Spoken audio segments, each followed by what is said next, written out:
So welcome to the channel. Today I'm gonna be doing another top 30 discussion list, but this time it's not gonna be my list. It's gonna be just my other friends' list. We were texting, and you had some words about my list. So what were your words exactly again about my list?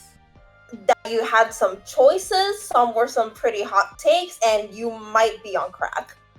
Okay, yeah. Those are the those are the exact words. So I guess now is your time to introduce yourself briefly, if you want to say anything before we start the list. So the floor is yours. My name's Molly. I know some about One Piece, not as much as I would like to. I can defend myself pretty thoroughly, and I'm about to give you some of the most cracked out takes you will ever hear. Okay, seems pretty fair. Before we start, this is what I'm expecting from you. We've been friends since high school. Same thing with Leo. So I know your levels of tomfoolery. So I'm expecting Boogie number one. That's what I'm expecting. What? I actually considered it. Okay, I knew it because his awakening, it could be potentially crazy. Me and my brother, we're always joking around that Boogie, he's always holding back because Roger knew the threat of Boogie. So Boogie, he's always holding back, and then eventually in the story, Boogie, he's gonna be like, "I'm sorry, Sencho, but I have to do it to them," and then he goes, berserk or whatever. So Boogie number one. Plausible, because he knows where the One Piece is, so he could, in theory, meet Luffy there. I guess. No. Well, he didn't win with Roger. Make it because of the illness, but yeah. He has an approximate location. Yeah. Like give or take. Yeah, they stopped by. I'm pretty sure Shanks knows. And Yeah. Yeah. At this point, absolutely. Yeah, I'm pretty sure Shanks told Boogie. I don't know. Maybe they talk a little bit. They drank a few beers, and Shanks probably slipped out, or whatever. But so who are the other characters? You probably I'm just gonna name a bunch of random characters that you probably don't know, but I'm expecting Wood Slap. I'm expecting Helmeppo as over Kobe if Kobe's on the list. I'm expecting Dalmatian, Strawberry, a bunch of random Marines that should not even be on the list, but I'm expecting them. The Axe Hand Morgan. We got represent. Oh, obviously. Yeah, we gotta represent some East Blue characters. Instead of Arlong, it's gonna be Shu, the guy that Usopp fought. That's what I'm expecting. No, that's gonna be Hachi. That transformation, insane. Of course. I don't know what he got. He got a transformation eventually. I don't know what, but in Two Piece he got a transformation. Yeah, I mean, he did get one in Arlong Park. It was just him going inside and grabbing a couple more swords and being like, "Yes, I've transformed." Yeah. So this time it's 2 swords. Yeah. Some high level tomfoolery. So like I told you through text, we're going to go in and cinco and cinco, decimals of 5 or whatever. So I guess so you start then. You start with wait. Actually, before we start, do you thought about like a ranking, like for example, in my list, I consider most of the characters being the first commander level. Like I didn't include no second commander level or third commander level characters. So do you have a ranking like that is like first commander, admiral level, and then Yonko, or you just no? You'll see. Because disclaimer, I did take this seriously. I did. You did. It's some hot takes, but it's hot takes taken seriously. That scares me, because you should be scared. I was totally expecting a joke list, but a fucking 2-piece ranking. Yeah, some 2-piece ranking. Yeah, it's like 1.5 piece. No, not even 2-piece, like 7-piece, like one for each blue. One for each You're ocean. So fucking right. So let's go. I'm not ready, but let's go. You're not. So, welcome to your own personal hell. Okay. As you can see, I might have misunderstood the assignment. I'm not up to date. Yeah. This is me. Visual representation of me. Yeah. So this, I guess, you mentioned, you're not up to date. Yeah. What chapter you're in right now? I texted you that I was only in 967. 967. The That's ultimate like the ultimate chapter already happened. I'm assuming. That's where we got the bounty numbers. yes. Okay, so you're past that. So you're. I will say bounties have nothing to do with my rankings. No, but I'm like organizing myself where you're at right now in the story. Oh, the last thing I read was the reveal that Raftel is actually Laugh-Tail. Okay, the Odin. It was the Roger Odin backstory, yeah. Yeah. Okay. Like exactly that one. I forgot to tell you this. It's only living characters. I'm pretty sure you will include living characters, right? Have two exceptions to that. Okay. But speaking of that, we'll get to that. I do have a criteria list. Okay. Oh, and then she did like a PowerPoint presentation. So that's what I'm seeing right now. She has the Elmo meme that he's on fire. So that's what I'm seeing right now. So before we begin, power, a noun, defined as the ability to do something or act in a particular way, especially as a faculty or quality. The capacity or ability to direct or influence the behavior of others, or the course of events. This is going to be very important information. I did not define power as just physical ability. Okay. Keep this in mind. Now, some quick criteria. Maximum number of losses allowed before I discarded the character, 2. This does not apply to the Straw Hat because, they're fucking protagonists. They lost like 3 times on the first 10 episodes. Okay. If influence and status is greater than their physical capability, the former is selected. I will usually go for influence and status over physical ability. This will come into play later in the list. Most of this is... I'm pretty sure I know who that could be applied to. Well, okay. Oh no, you don't, sweetie. No, you think you do, but you don't. Okay. Then, if with the benefit of the doubt, maybe suspended disbelief, a valid argument can be made, I put them in there. It's basically not perfect world, but with what we know in a prep time or whatever the shit, Batman approach, they can actually win against the other people below their spots. I usually put them above them. That was my logic for a lot of them. Again, with conjecture of possible victory, that kind of goes hand in hand. I discarded in their prime completely, so no prime Whitebeard, no prime Garb, no prime Roger, none of that shit. Of course, that makes sense. And if something happened off screen, it's also accepted. This will also come into play. Okay. So, okay. Are you ready for number 30? You're not ready for number 30. I'm quickly writing down numbers for that way I could keep track of your list. So go right ahead then. Go right ahead with your number 30 to 26. And number 30, we got Magellan. Okay. We talked Hear about me out this. here. Yes, we talked about this and you told me I was on track. He is potentially very strong. And I am of the notion that if he can get his hands on most of the people on this list, he could probably body them. But since we don't know how his fruit reacts with the rest of them, we can't really say for sure. Like, let's say that for some reason Aokiji can't melt off his poison because of the fire, I would give a little bit more to Magellan. Akainu. But if Aokiji can freeze his poison, also I would say he's got decent approach. I mean, Jinbei ran away from this man, and Jinbei's pretty strong. True. Like, that's my main logic. Like, they avoided a fight with this man as much as possible. Luffy only survived because of Ivankov.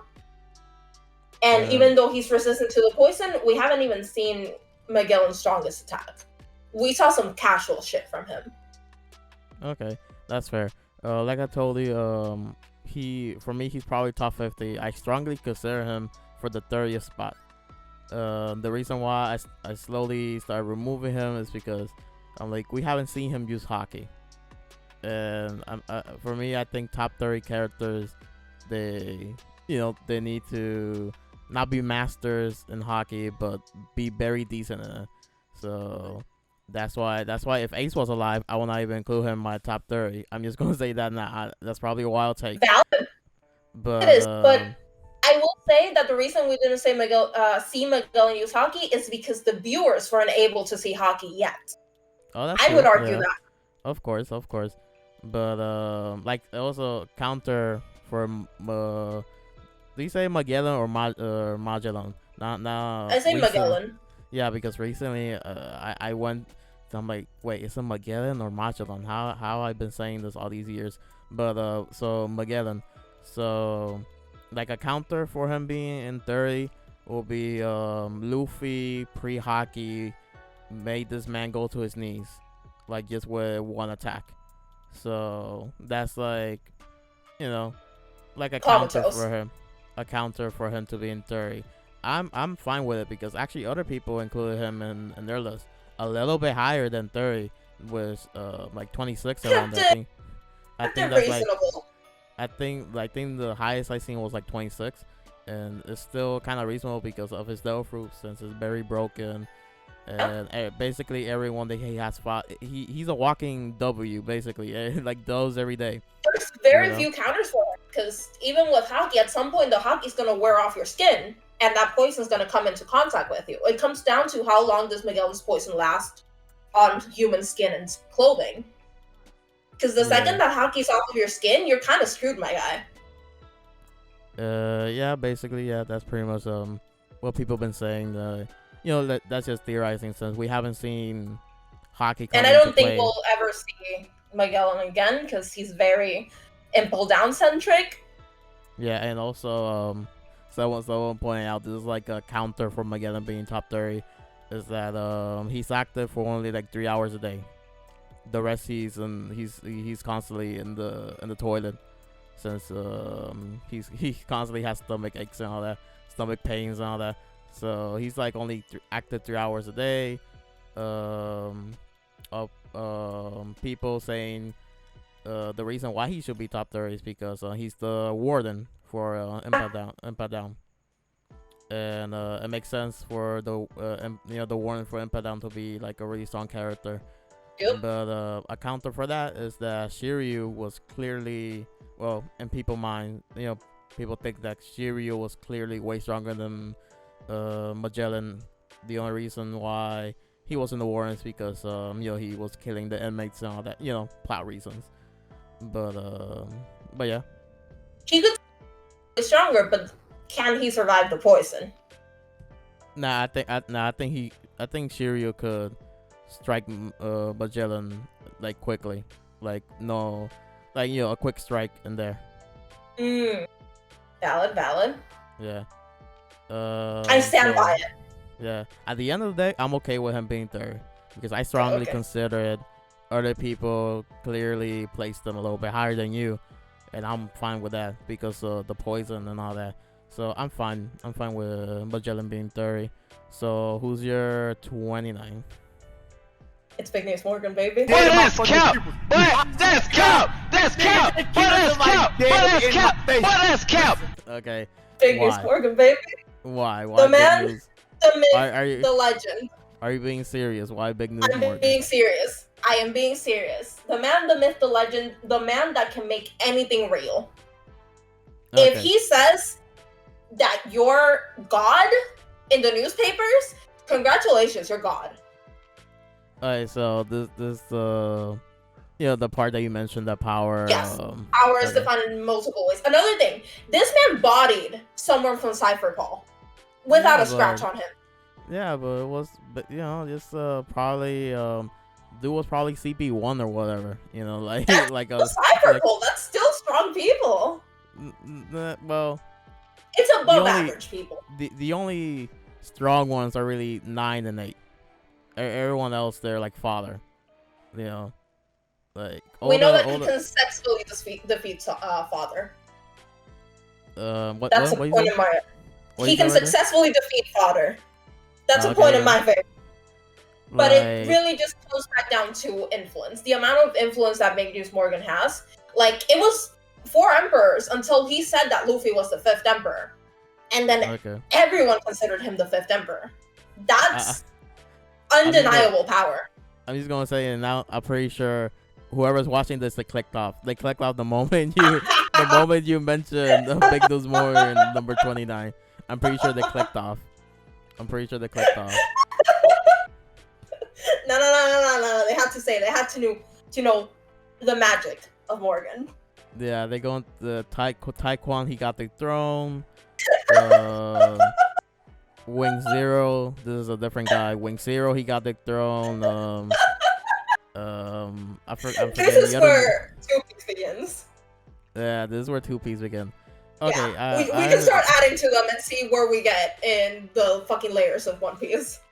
Okay, so I understand your reasoning because of the news, his influence in the newspaper and all that, which, that technically makes him a powerful figure in the world.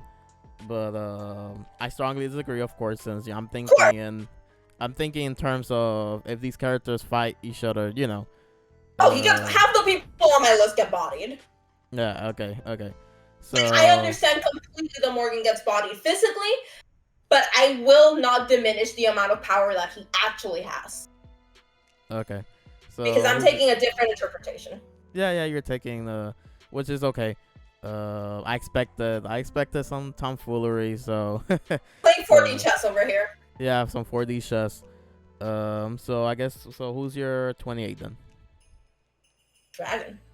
Oh, okay, that's very low because some people claims he's top 5 material.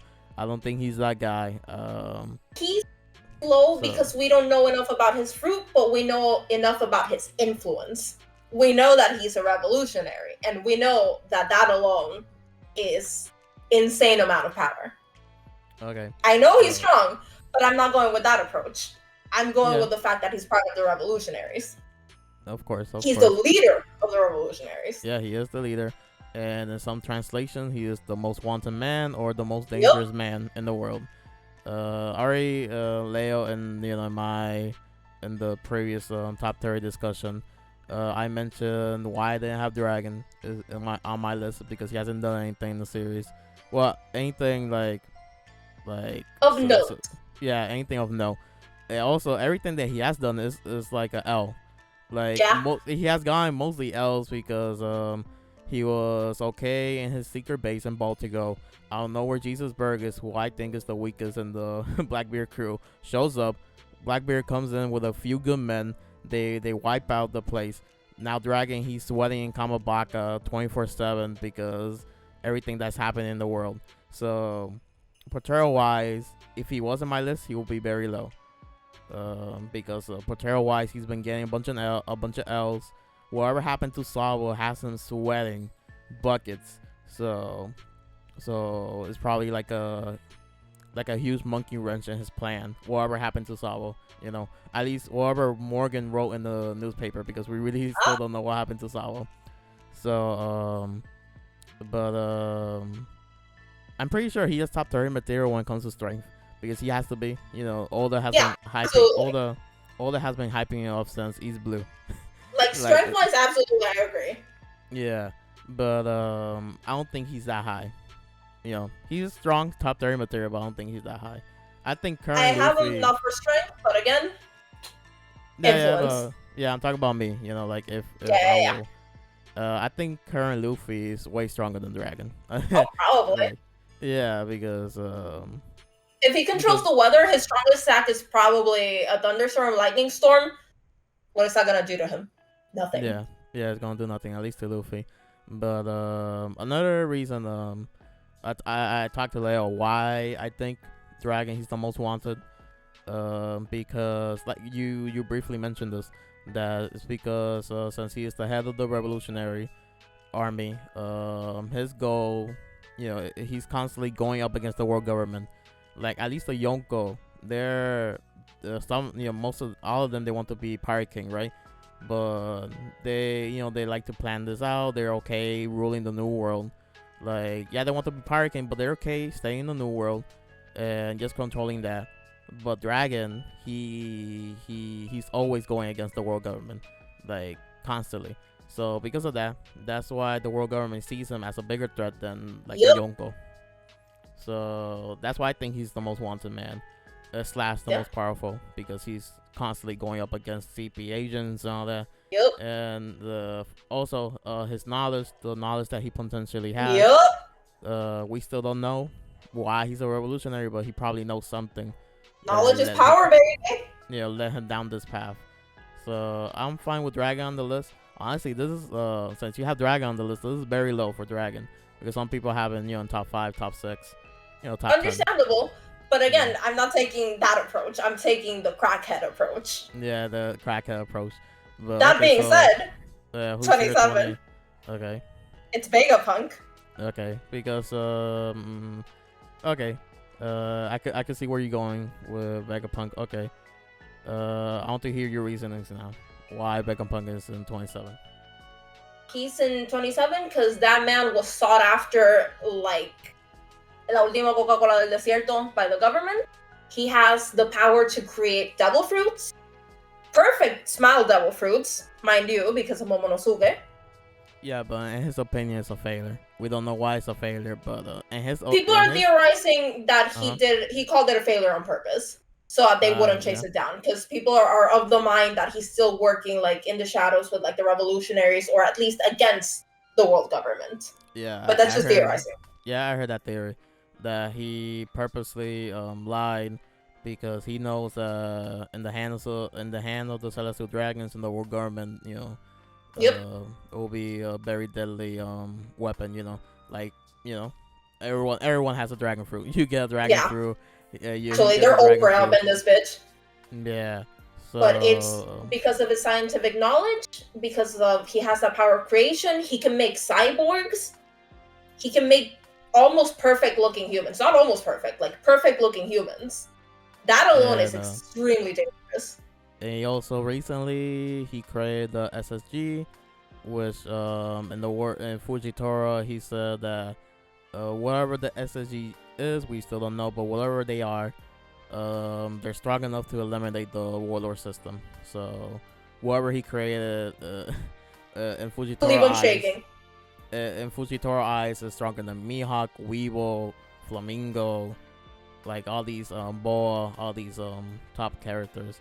So speaking about the SSG, you got to that point, right? I think you did. Yeah, they mentioned that they were disbanding the Shishibukai. Okay, so what's your theories on the SSG? I honestly have no earthly clue, but it might just be an amalgamation of counters, if that makes sense. Okay, so X-Men terms the Sentinels. Yeah. Okay. Something that can perfectly nullify devil fruits, hockey, everything. Makes sense. That's like the most popular theory. To add to that, people thinks that the SSG is has to do with giants because the world government, every top character or organization, they want giants. So maybe SSG has to do with giants. So just like Sentinels, big giant robots that could counter basically any pirate, Extremely dangerous. Potentially extremely powerful. Yeah, someone did because we still don't know what SSG means, right? I'm pretty sure a long time ago someone did what they think SSG could stand for, and they concluded that giants could be one of the words because of the hints, of what we know that everyone's one giants. But yeah, we still don't know. We still don't know what's the SSG. Speaking about SSG, there's theories that they're on the way to Wano right now. They're on the government ships. I know you're not at that point, but I'm pretty sure you know. I've heard about it, yeah.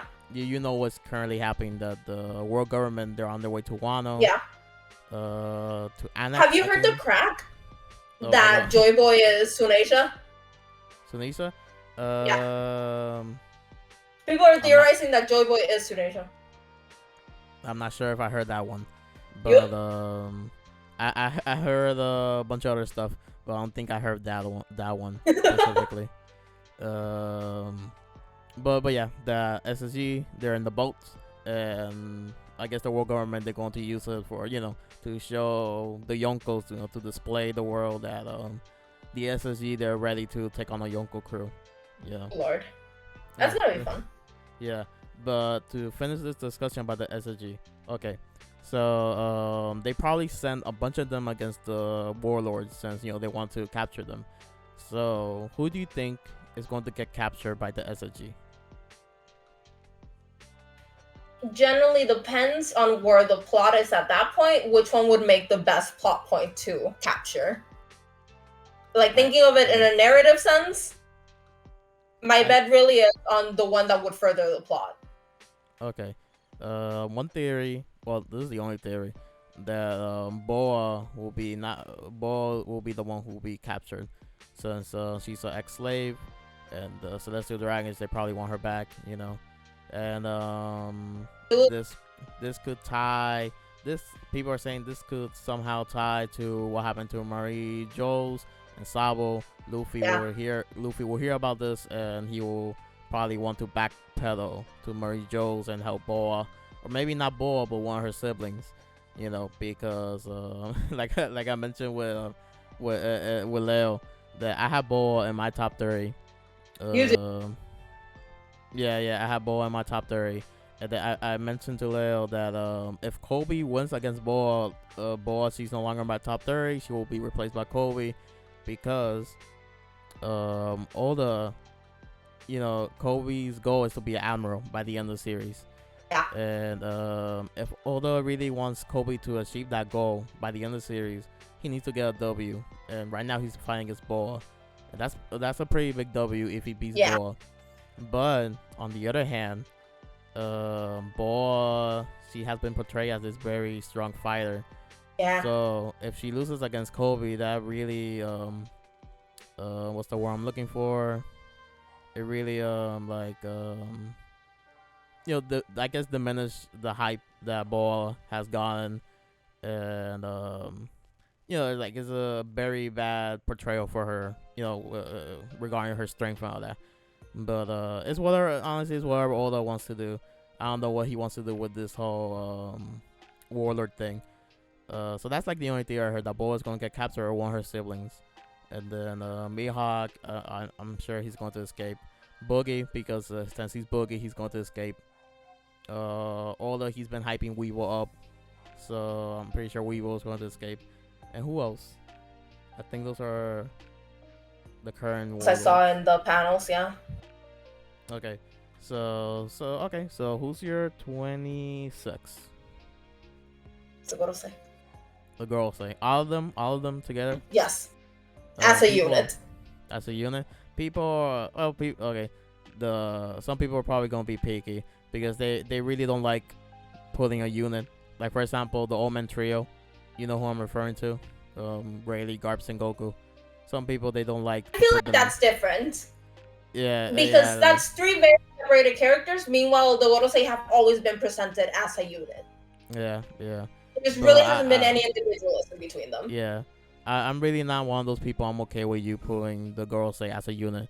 Because, again, we haven't seen them fight, but one of them has a sword. Samurai Gandhi, he has a sword. And so at least he probably knows how to fight. And his sword also is probably one of the supreme grades. I think that's the highest rank. Yeah. The Saijo or Wasamoto. I know in Japanese, but I don't know in English. But It's so valid. Yeah. So it's probably one of the 12s. Yeah, like the legendaries for Yamagase. Yeah. Okay. So Gorosei then. I guess I want to hear your thoughts then. I'm pretty sure I know what you're gonna say, but say your thoughts. Why Gorosei 26? I know that I've been saying that influence and power means a lot in this list, and not fighting capability. Mm-hmm. But we recently saw that it really doesn't matter if you're part of the world government, and the Gorosei only have influence over you if you believe in the world government. That's not to say that they don't have, an immense amount of power because of that, because they have a lot of people under their thumb. But we've seen celestial dragons punch other celestial dragons and get away with it. Yeah. So there's loopholes to their power. Don Quixote, Most Guard. He's like the only example. Because but we've seen it. Yeah. We've seen that there's loopholes to this power. Yeah. which is why they're this low. But again, they have the world under their thumb to a certain extent. Yeah. Okay. So that's mainly why they're here and why they're this like low ranking. Okay. I'm fine with it. So, who's your 25? My 25, the man, the myth, the legend, Uruj. Madi Rouge. Okay. Um, Not that many people include the supernovas. And actually, today I saw a post talking about stuff that Oda didn't plan out, and that he admitted that he didn't plan these things out, which I knew most of it. But one For Shawondi. Because it felt a little empty, so he was like, let's just add these in real quick. Yeah. I know about that. I'm not referring to that actually. I'm referring to that. The Oda, he said that he thought that most of the rookies will quit once they arrive to the new world, and I guess he kept them because he made them. So Yeah. always find it hilarious when a writer or like an author or whatever, they're like, I thought this character was going to die, but it turns out they didn't. Like there's you don't read or watch Jujutsu Kaisen, right? Oh god, no. No, but you really don't care about spoilers, right? I really don't. Okay, but you know who is Nanami, the businessman looking guy? Yeah. Okay, so the creator of Jujutsu Kaisen, in interviews, he's always like, I really thought Nanami was going to die in this fight. Like, I thought he was going to lose a limb or something, but turns out he didn't.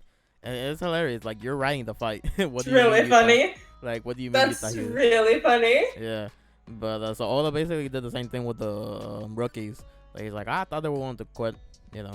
And same thing with he also mentioned, I knew about this, that Kid, and he had big plans for Kid, but because of the weekly how you write manga every week, so because of that I guess it's sidetracked too long. Yeah. And he wasn't expecting that, which I'm Yeah. fine. There's now, like a Toledo, there's a universe where instead of us hating Kid, we're hating Law, and instead of Law in Dressrosa, it's Kid in Dressrosa, and he had the Don Flamingo flashback. Oh my god. I'm just thinking about this. I'm like, damn, good thing I'm living in this universe, not in that one. But Arouge 25. Why do you have Yes. Arouge? Why do you have Okay, Arouge? so this man is the embodiment of, if you punch yourself and it hurts, are you weak or are you strong? You feel? Okay. So we don't know how much he can withstand until we actually see it, and we haven't. We saw him body one of Big Mom's commanders. And then he got his ass whooped and thrown across the sea, sure. Yeah, immediately after. So. But he still did it. Yeah, but Judge, Sanji's dad, he won against Snacks. So actually, yeah, we found out recently, but he won against Snacks. So Snacks, commander wise, I'm pretty sure he's the lowest. Like, I'm pretty sure Big Mom, she's like, I want another commander. Then she just got Snacks. But he is the first rookie that we hear about defeating a commander. Yeah. And that alone is of note. Yeah, that alone is a no. For me, that's not enough to have in 25. But yeah, seeing your list at this point, at this point, I'm just going to go with the flow. Hear your thoughts. Maybe counter if I'm strongly against it. Got it. But at this point, you're not the first person to have a Rouge. I'm referring. Remember that I told you a guy had Robin or Kizaru. Oh my god. He also had a Rouge in his list. Also X Drake and a bunch of other supernovas, I think, because his reasonings were that you shouldn't sleep on the supernovas. But it's just all the he really hasn't focused on them that much. Yeah, we got Capone and Whole Cake and all that, and then we saw a little bit of Bonnie, but not fighting. Arouge was briefly mentioned also in Whole Cake, but it just, for me, it's not enough to include them in top 30. The only ones I will include in top 30, of course, is Ken Law, because he's really focusing on them, more compared to the others. I guess Drake will be another one that I guess if you argue strongly, I'm okay because you could say that maybe Drake he's hiding his true strength. I could accept that. I promise you, Drake isn't on here. I put Aruj again because I'm giving him the benefit of the doubt, and it's that if he can survive, let's say, the strongest attack from anyone else on this list and counter it and return it, he might have a chance. Like, it comes down to how survivable is he actually.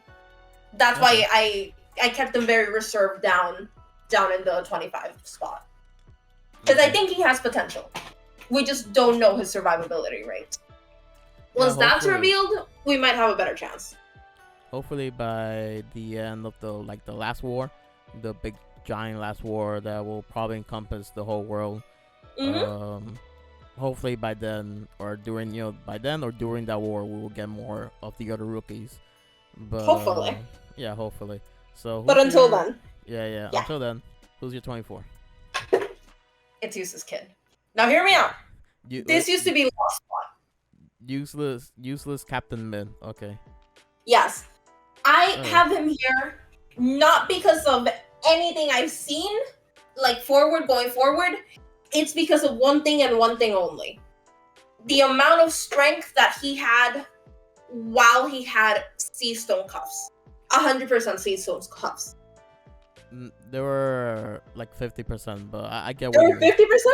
Yeah, 50%. That's why Luffy. That's why. Oh, right. That's why Luffy. I think Luffy mentioned, or was someone who's like, give the Delphi users like a 50% Sea Stone cup for that way they could still work. My statement stands. It's still very impressive. Yeah, because, and the reason that I gave him this spot over Law is that we also saw Law affected by Sea Stone, and he chose to run. So Law is not on your list?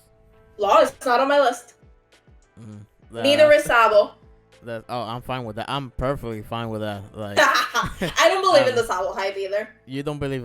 Good. Okay, so you, me, and Leo, we don't believe in the Sabo hype. Yeah. Like, but wait, let me go first with Kid, then Law, and then let's discuss the Sabo hype.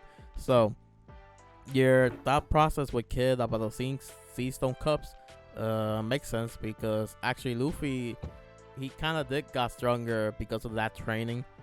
Like it's like I guess for the Ofu users it's kind of like those like weight training, like literally weight training for them. Yeah, it's literally because they're technically they're weaker, so like after I'm pretty sure Luffy comments that after he took off the cuffs he's like, I feel stronger now. Yeah, he did. So I guess it will the same thing happened with Kid. But Kid isn't for any of the hype. It's not because of his awakening. It's not because of any of that. It's literally because the man managed to do so much, even with Sea Stone cuffs. Yeah, it's okay. I'm fine. Well, I'm not fine. Kind of Jason. I'm not fine him this high, but because I don't believe the Kid hype. I don't either. Yeah. I get it. It's just that one feat really impressed me. I did briefly mention this on with Leo, but I guess I will elaborate more here because after editing the video, that I'm like, damn, I didn't really explain myself like that well. So growing up, I watched One Piece and read it and all that, and then I always said that Kid, Law, and Luffy, Luffy will be Pirate King, but Kid and Law, they will be the next Yonko. And then I did tell Leo that if Law survives by the end of the series, since there are theories that he's going to die or whatever. But and I always said that Kid, he was like going to be the Whitebeard of the new generation, and Law, he was going to be like the Big Mom or Kaido, whatever, and Luffy was going to be the Roger, right? And then actually recently, I don't know if you saw this on Twitter, but one of the One Piece gacha games, there's like two, I don't know which one. They released the other one. Yeah. So one of them, they released like art celebrating the anniversary, and they had Luffy fighting against Roger. So that parallel. Yeah. For some reason, Law against Rayleigh, like Prime Rayleigh. I don't know why. and then Kid versus Whitebeard. So the Kid fanboys, they're gassing this up. They're Oh my hyping God. this. They hyping this.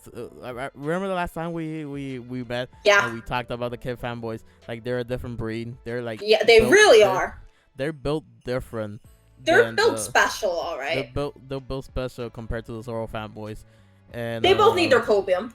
yeah. And I'm not like a Kid hater, you know. It just the fans are annoying, and they just overhype Kid. They really see something in Kid that I really don't see. I don't know what they see in Kid, but I really don't see it, right? But See the potential, but not to the point of hyping it as much as it's hyped up. Because I really do love Kid as a character. Yeah, I like his design. His devil fruit is really cool. Like I eat anything that has to do with magnetism. Like I eat that up for breakfast, lunch, and dinner.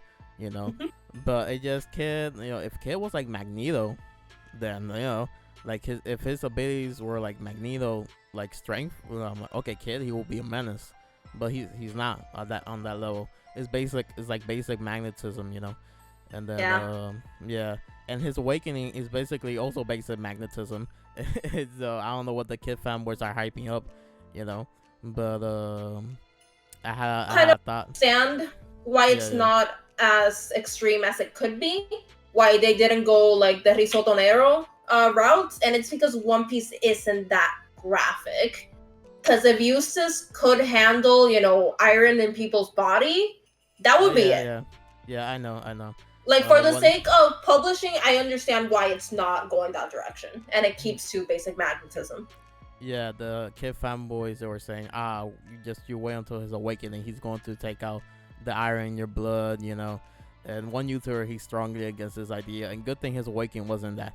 But yeah, and then I guess to finish my thoughts on Kid, even though really, I don't like his fan base. And as a character, he like has gone down my list of like favorites and whatever. But I still stand by that by the end of the series he's gonna be a Yonko. He's not gonna be at that. He's not gonna be at that level as like Kaido or Big Mom, but he's still gonna be a new emperor. Same thing with Law if he survives. And I don't think any other rookie honestly will be on that level. But Kid and Law will definitely be on the level, and Luffy, of course, on Pirate King. So you mentioned Law is not on your list. Why is that? Why is that? Honestly, if I'm being real with you, Chief, it's because I had a lot of spots that needed to be filled with these characters. Like, I was very hell-bent on placing certain characters at the spots that they are currently, and I just couldn't find room for Law. Like, I know he's very strong. I understand that. I know that his fruit is called OP for a reason. But I couldn't find space for him. Speaking about OP, in the recent chapters, you're aware that the girls say they were talking about a specific devil fruit, right? Are you aware of that? Okay, so I love to watch a bunch of live reactors. So during one guy's live reaction, someone comments, because he was doing live like a live stream. So someone comments that someone's probably lying about their devil fruit name, because are you aware that I'm pretty sure you are, but are you aware that a devil fruit user, when they eat the fruit, they know the fruit name and like the basic abilities of the fruit? Yes, I am aware. Sorry, okay. It cut off for a second. No, okay. So you're aware.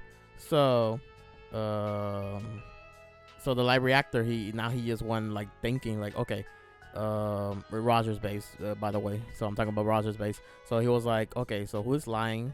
Who's potentially lying about the devil fruit? And he quickly thought about Law, because Law, he's a schemer. So maybe Law, he's lying about his devil fruit's name. But a counter for that is that everyone knew about the OP. No, me. The girls say, they mentioned that they really tried to hide this devil fruit, or at least the true potential of this devil fruit. So they're probably like Tekken. Do you remember Tekken 101? I don't know if you still remember Tekken 101. But he mentioned like if I was going to hide a devil fruit, I just would name it like the blue fruit, and the ability is that you can turn things blue. Like just give it like a lame name or whatever. Um, and people were saying that maybe it's the gum gum fruit. I don't know. What do you People, think yeah. about that? Yeah. I've heard that they say that the gum gum fruit is connected to a god or something like that, or that someone regarded as a god once ate this fruit. That's a popular theory going around the rumor mill. Okay. Haven't heard about that, but basically, yeah, that is the gum fruit, and then but people are like, why would Luffy lie about his devil fruit name? Maybe Shanks told him to. Shanks told him it was the gum fruit, right? Luffy was a kid; he was like 6 or 7, and like, I'm pretty sure Luffy's like, oh, Shanks told me it was the gum fruit, so it's the gum fruit. And something Kaido in the recent fight when he baby shook him when Kaido baby shook Luffy for the second time, Kaido was like, what was that gum like, what was that again, gum something. So like he comments on Luffy saying gum. So why did Kaido comment on that? Either Luffy he invented like a new technique on the spot, and Kaido was just making fun of his devil name. Yeah. Or Kaido, he knows that it's not the gum fruit, and I bet Kaido during that fight he realized that it's not the gum fruit, because I'm pretty sure Kaido. Very possible. Yeah, I'm pretty sure Kaido, he knows way more than the usual person. Yeah, because he worked to create small fruits, so he must know. Like, that little encyclopedia that Sanji used to read as a kid? He has that, but the extended edition. Probably. But I was going with that Kaido, he probably knows more about Joy Boy than your regular character. Because Kaido, he thought he could be Joy Boy at one point in his life. But then eventually that belief like died down. So maybe knowing a little bit about Joy Boy so he probably knows more about like that specific devil fruit. And then also recently I just realized that maybe the thing that Don Flamingo knows is the name of this devil fruit, because whatever Don Flamingo knows has to go say sweating. That's why he's still alive or whatever, because he has that knowledge that about this weapon. So maybe it's the gum fruit, or not the gum fruit, the name of whatever this devil fruit is. But that was just a little tangent. Now you mentioned Sabo. You don't believe the Sabo hype? No. Okay, good. Why you don't believe the Sabo hype? I think Sabo gained popularity as much as he did because he was piggybacking off of people's love for Ace. I think that Sabo is regarded in a higher manner than he should be because of his connection to Luffy and to Ace. And to Ace's fruit. Of course. And because the connection and the hype for him seems to be rooted more in emotion than in anything else, that's why I don't particularly believe in it. Okay. So now let's talk about, okay. So do you think Sabo, okay, he's not on your list, right? But if you were making a list about just like strength regarding in a fight, will he be on your list or not even that? He would probably be in the spot that comes after this one. He would probably be at 23. Yeah, that's too high for me, but I'm okay with that. I think I had him in 26, pretty low, because a lot of people they have Sabo in really high regards, and I guess me and Leo, we always been saying this, that Sabo, he got introduced in this Rosa, of course, but me and Leo, we've been saying that this Rosa Luffy is way more impressive than Sabo. Even of course he got the fruit in this Rosa, but he was like he had like this natural talent for the fruit, so that's why he was like being, that's why he had a good display with the fruit. But I don't think Sabo has anything that could compete against Gear 4, like nothing, honestly. He doesn't. Not even in physical ability alone. Like, sure, you trained under Dragon. Maybe you can be a better tactician. Maybe you can outsmart Luffy. But when it comes down to sheer force, no. There's no way Sabo could ever come close to Luffy. And I don't think Sabo could defeat Fujitora either, and No. no. So No. and then okay, now some people, Sabo, he's very impressive because during this Rosa, he's like one of the first few people we see him probably use Ryo, which is what Luffy he was learning to use in Wano, right? But I guess my counter to that is that Sabo, he really needed to concentrate to use that attack. Like he thought he was a Demon Slayer character. He was breathing, you know, like he had to breathe. He had to really focus. It wasn't subconscious. It wasn't like ingrained in him yet. Yeah, it wasn't like Rayleigh level. That Rayleigh just does it, you know. Casually, Luffy, If were he able to master that, maybe higher on the list. Yeah, and Luffy now he could do it subconsciously. You know, he could do it like how Rayleigh did it in Sabo. Yeah. So because of that, like Sabo, he knows the technique, but he's not on that Luffy level where Luffy was just because training. he learned it first doesn't mean that he's a better user at it, as we've clearly seen. Yeah, of course, you know, like we've seen examples of that throughout the whole series. So, and then of course, you know, the people who have Sabo in high regards is because of that. Like, he knows Ryo. He's the right-hand man of Dragon, you know. He scarred Fujitora, you know, but this is just theorizing because in the Reverie, Fujitora, he was bandaged up, and and this one guy who puts Sabo in very high regard. He's like, wasn't even Sabo, it was the cat Limburg. It was Limburg who injured Fujitora. I'm like, nah. Like, they didn't do anything to Fujitora. It was probably like a bump or an accident that, you know, like it was just like a little tiny scratch, because, you know, in anime, especially in One Piece, just a little tiny scratch, you get bandaged up, you know. Like, this is typical Shonen 101. So I don't think it was like a serious injury. I don't believe so. And if it was a serious injury, it was probably a group effort. Yeah, like, and also Green Bull was also there, so like, I don't think Sabo, I don't think he's that guy. I don't think he could fight two admirals by himself. Yeah, he had help. He had help, but the commanders, Dragon's commander, they're like very what's the word? I'm very disappointed in them. I don't know. Like I guess they're good for revolutionary stuff, but like I don't know. Yeah. They have very specific talents. Yeah, very, very specific. They're very specific to the revolutionaries. Like the woman who can apparently just like influence you to feel stronger. That's insane. Though. That's a really interesting one. The other dude can mold earth, which, you know, huge advantage when you're like trying to infiltrate places. I know he's not a commander. I think he's not. No, he's one of the. There's one for each blue, so each of them. That's true. Like, and then there's the cat, who's a weapon maker. Yeah, Limber. And I can't even remember the other one. So as Bello Betty, you already mentioned her. She's the one who with the flag fruit. Morley, he's the giant that could mold the earth. Limburg, he's a scientist, and the other one is Karasu, where he's the crow man. He's the crow man. Yeah. Do you think it's a paramecia or like a special zone? I have no earthly clue. Yeah, I don't think it's a zone because we haven't seen him be transformed, but it could be. It really could be. Because it would be really cool.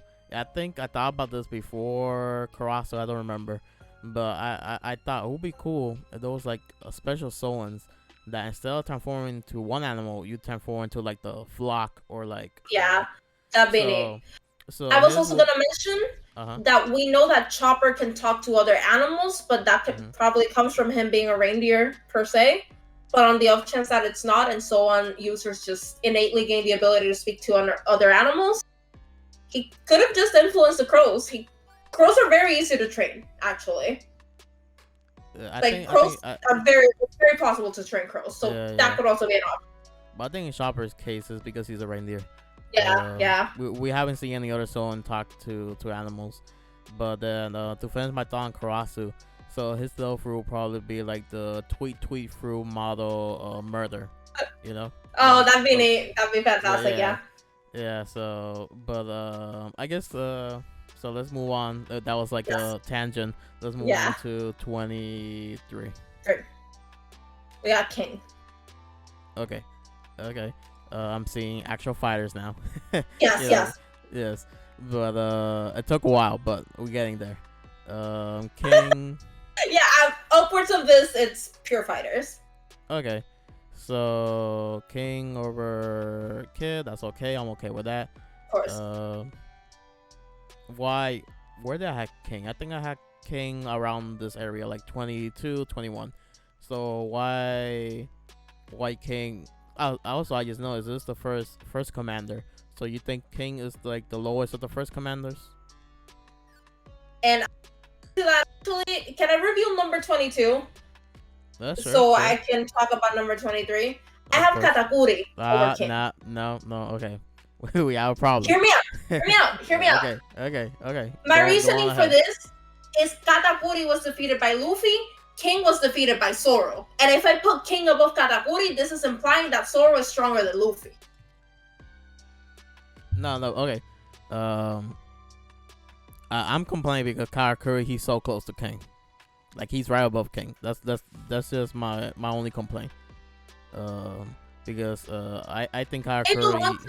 They belong that close together because it's first made in captain battles. I don't know. It's just, like I said, let me pull up my list really quick. I don't know about memory, but so let me just pull this up really quick.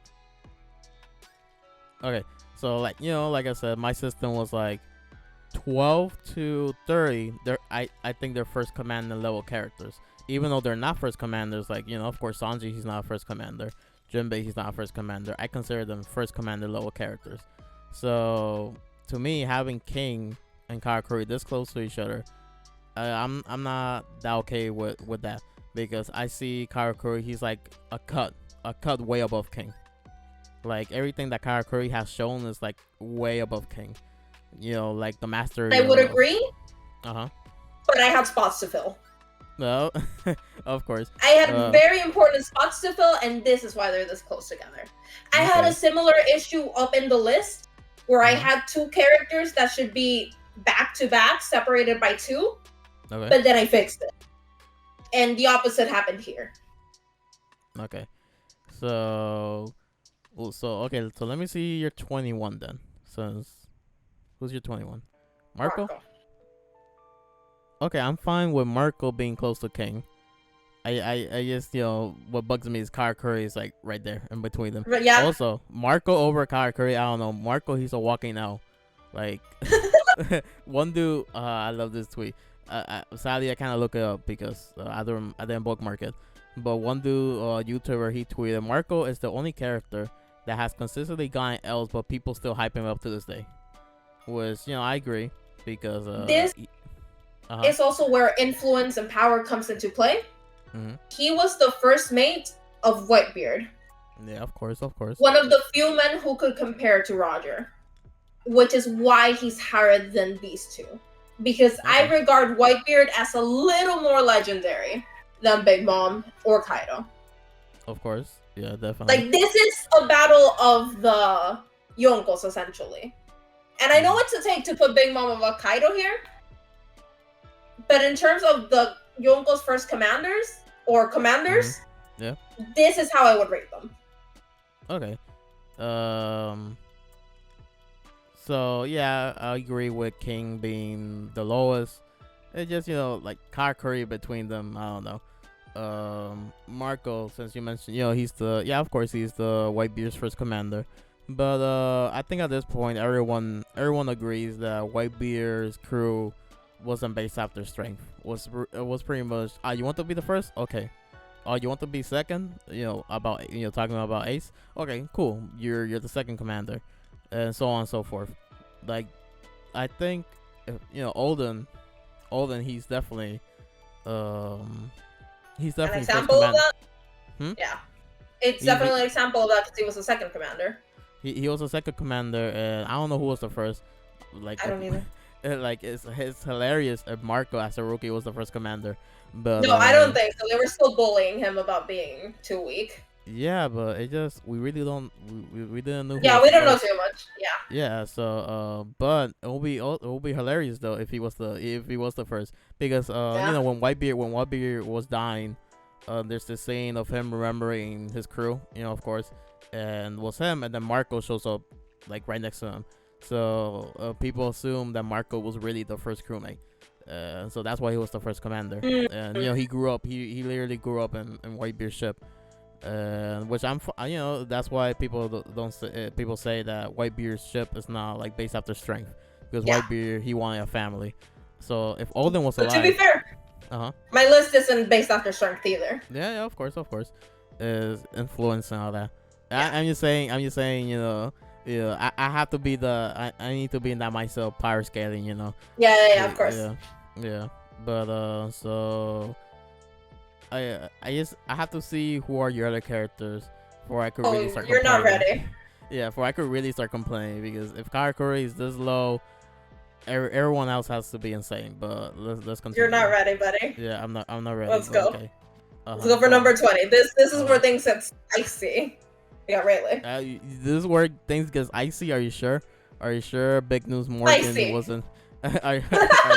Are you sure? I think. Yeah, I think we started it off pretty spicy. Yeah. You said spicy. I thought you said icy, like dicey. Oh, no, spicy. Yeah. Okay. Both correct though. But yeah, because I'm like, I think Big Nose Morgan was the dice. That's the Yeah. diciest, But okay, Rayleigh, 20. The Old Man. Yes. This better be the Old Man trio. Of course. Okay, It might so- be. Might be. What do you? Okay. I don't remember my own list, buddy. Okay. So I'm just. So who's? I just have to see if this is the Old Man trio. Just who's your 19 and 18? Okay, it's not the Old Man trio. It's not the Old Man trio. It's not. It's a shame.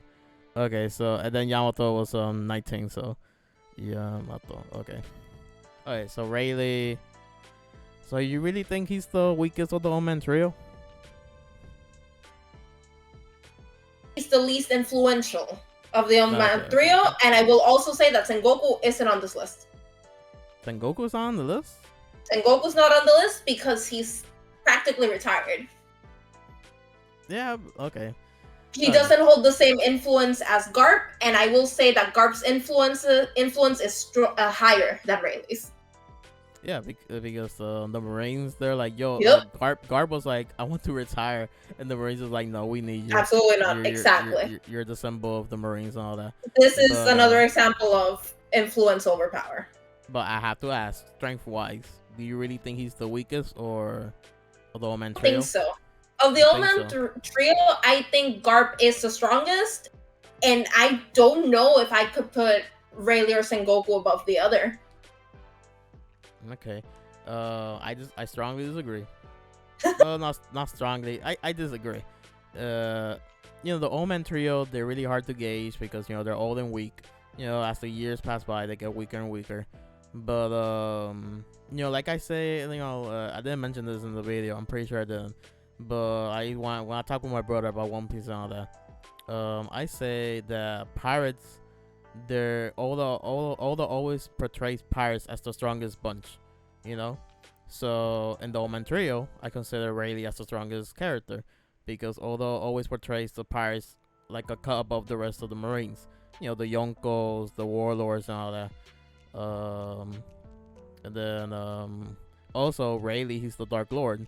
So using like Japanese terms and all that, the Dark Lord is basically the guy who's always in second place if first place wasn't around. So if Roger wasn't around, Rayleigh would have been Pirate King. So that's why I consider Rayleigh to be the strongest of the Old Man trio. Like even though he retired first than them because he's been chilling in Saboli ever since Roger died. I still think he has I just see him built different. I just think he's built different. Understandable. I think that's an argument to be made against them. Garp and Sengoku have been constantly active, while Rayleigh hasn't. Like Rayleigh hasn't seen active combat in a good while. Of course, I'm pretty sure the most. Okay, okay. I did mention this with Leo, but because Leo, I forgot who was his weakest.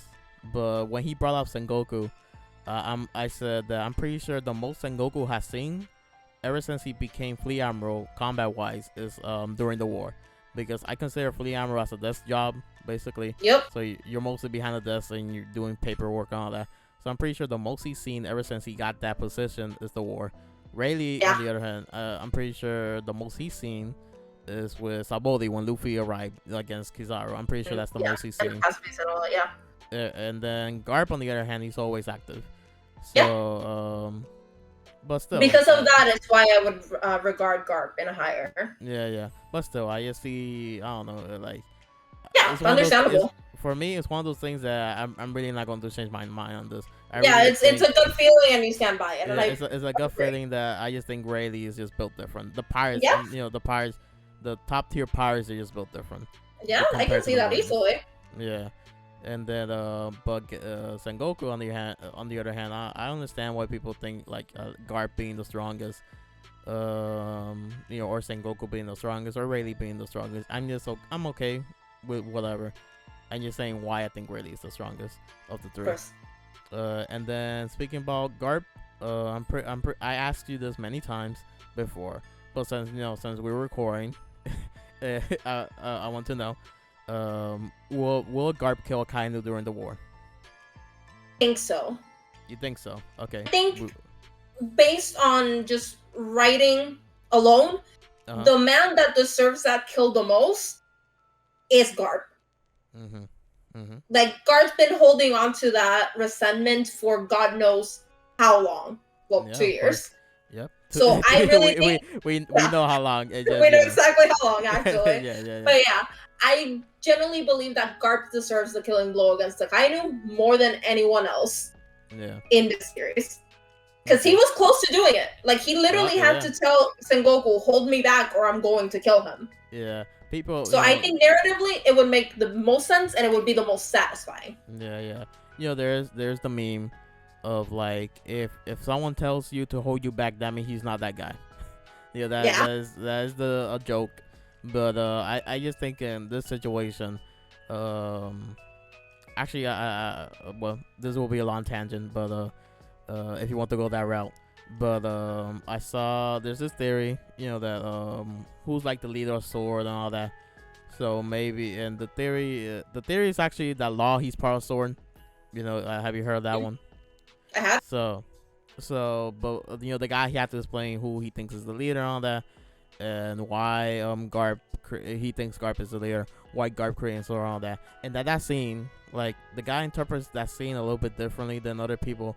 Garp did tell Sengoku to hold him down, but Garp hold him down for like probably multiple reasons. Like, okay, Garp, he's the hero of the Marines, so it will look very badly for the hero of the Marines to kill one of the admirals, because I kind of was doing his job. Their job was to execute Ace, and he did it. So it will look very bad on the Marines if their hero killed the admiral for doing his job. And then also another reason why Sengoku was holding him down is because Sengoku probably knows that Garp, he's the head of Sword. And then maybe Garp was telling Sengoku, hold me down, because I know if I kill this man, everything I've been working up to this point will be for nothing. So hold me down, because I don't want to ruin the image of the Marines. I don't want to ruin what I've been working for all these years regarding Sword. So because of that, ever since I heard that theory, I always look at that scene a little bit different. Like all the if he ever goes back to that scene, we're probably going to see him in a different light, because okay, so Garp was working for Sword, and they're like, they both knew, and they're like, there's like more deeper meaning behind this scing. And also that scene, also for me, that scene is a really good scene. I really like that scene. Even though people joke like, oh, Garp is like, oh, Sengoku, hold me back, and then like he's not that guy or whatever. But I do think he could have, like, Garp, he just needs one strong, like one really good hockey punch. That's all he needs. I'm pretty sure that's all he needs against Akainu. Yeah. But some people, but I also understand, oh, he's old. Garp said himself that he's not even close to what he was in his prime. He doesn't need to be. Yeah, of course, because because I also don't think Akainu's that guy. But that's just me downplaying a kind of whatever. But I'm a firm believer that wisdom makes you stronger, experience makes you stronger. And we saw that, yeah, he has that. And we also saw that literally spelled out for us when they talked about Big Mom and Kaido. That 30-something years passed, and they said they're stronger now than they were before. When you would argue that they were at their physical prime. So I don't think physical prime has anything to do with Garp bodying a Kaido. Yeah, of course. So I guess now the Yamato is your night thing. So okay, I have to ask: is this a conservative pick? Like because Yes. some people. So okay, so because some people they have Yamato very high, and some people they have Yamato low. Well, low in quotes because they're being conservative because we really haven't seen much of Yamato. Yeah, That's exactly why I have them here, because I haven't seen a lot of them, because I haven't gotten to that point in the manga. I've seen clips, but this is just off of gut feeling alone, and they're the child of Kaido, so that alone has to make them built different. I agree. Actually, I had Yamato in 20, so it's very close to where I placed where I placed Yamato. Some people, like I said, they have Yamato very high. Because son/daughter of Kaido and all that. The hockey is very impressive. I know you haven't gone to that point, but being is also insane. Something that Leo mentioned that I really haven't heard anyone mention this, but no one has mentioned this because it's really haven't been relevant for like years. But Yamato does have carnivorous zone. So it's a carnivorous zone and it's also a mythical, and we know that carnivorous zone are stronger than regular zones, and we also know mythical are stronger than your regular zone, so that probably stacks up regarding strength wise. So I'm fine with this because it's very close to where I had Yamato. So who's your 18? Yeah, 18. Jinbei. Oh, Jinbei. First son of the sea. Jinbei. Okay, yep. I don't know if you know. The man, the myth, the legend. Yeah, the man, the myth, the legend. Okay, Jinbei. Pretty high. Higher than where I had Jinbei. I had Jinbei in. Let me check right now on my list. I had Jinbei in 25. He was in like the low first commanders. So okay, so why do you have Jinbei at 18? You're not even up to date. So why you have Jinbei? Why do you have Jinbei at 18? Because that he can body half the people below my list. It cut off a bit. Repeat that again. Oh, that I know he can body half the people below him in this list. Okay. I know how strong Jinbei is. I know that he has the potential for strength. He has the wisdom. He has the experience. And he has the notoriety because he was part of Sung's crew. Okay. Body is a strong word because you have Rayleigh under him and all that. But if you know that he can body them, they're the other half. Yeah. So this is very high for Jinbei, honestly, because honestly I didn't expect Jinbei since seeing your list. I wasn't expecting Jinbei. But I'm glad to see another him. Argument. This man survived not one, but two of Akainu's punches. Yep, that's true. Holding on to Luffy. Yeah, of course. Actually, I saw that panel recently. I'm like, damn, Jinbei did that. Yeah. he did that. Yeah, and I think that speaks for his strength. Yeah, of course. The reason why I had Jinbei on my list, at least, is because what we've seen recently of him versus who's who. You know who's who? You know who is who's I know that he bodied them. Of course. It's funny when me and Leo were talking when we were making our list. I'm like, oh, I remember the who's who fight, and he's like, who's that? And then I'm like mentioning, he's the guy that looks like a cat. And, he ate this obvious traits about who's who. But then he's like, I still don't know. And then I'm like, the racist. And he's like, now I know who you're talking about. Like I just needed to say I'm talking about the racist that was fighting against Jinbei. That got him to remember who's who. But yeah, that fight was very impressive. Junbei, he baby shook who's who. Yep. And also during that fight, there's like, you could argue that there's evidence that Junbei, he's unlocking Conqueror's Haki. You could argue that. Gold Yeah. King. Yeah, and I agree. Luffy's crew is just gonna be the Conqueror Hockey crew. Well, of course, like, okay, Color of the Like- Conqueror squad. like- Let's go.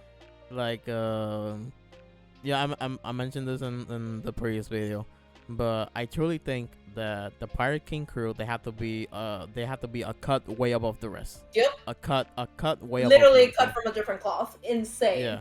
Yeah, because what we've seen throughout the series, and like Junbei, for example, he told to Big Mom, a member of the future Pirate King crew will not bow down to a mere Yonko, Yep. So that's why I think they're gonna be like way above a Yonko crew. And so since we mentioned Conquerors, so who do you think in Luffy's crew is going to have Conquerors by the end of the series? Go to your kitchen real quick, get yourself some aluminum foil, and I need you to put that on your hat real quick for me. Okay. On your head, like I need you to make a little hat out of it, put it on your head. Yeah. Usopp. Oh, of course. No, that's not even. That's at this point. It's like it's a A lot of people on Reddit actually like believe that. Like at this point, it's a tame theory because Yeah, compared to putting Big Morgan on my list, I feel like that's one of the sanest things I've said. yeah, that's all right. That is literally one of the most sanest things you have said so far. Like I just realized, you have Big News Morgan in your list. That's literally the most tamest take, the most weakest, like the most coldest take. Yeah, dead cold. Freezing cold. Yeah. So yeah, I also strongly agree that Usopp, he's going to get Conquerors. Maybe unlock it maybe during the final war or during during. Yep, I was about to say the same thing. Yeah. I don't think Sanji's ever gonna get it because Sanji's not that dude. I disagree. Sanji's not the man that makes other people bow to him. I don't think he would risk something like that. Nah, because actually recently, I don't have the tweet sadly, but I saw someone did a Venn diagram of Venn diagram is the circles, right? The circles with the middle. And being the two of them combined. Okay, so someone did a Venn diagram recently of the two different types of Conqueror users. There's the characters like Luffy, Kid, Roger, Shanks, the Yonkos, that they want to be and Zoro, like they want to be the strongest, either like the king, a ruler, or the strongest of something. So Zoro, world's strongest swordsman, Luffy, Pirate King, yada yada yada. And then there's the other conquerors that they want to protect something dear to them.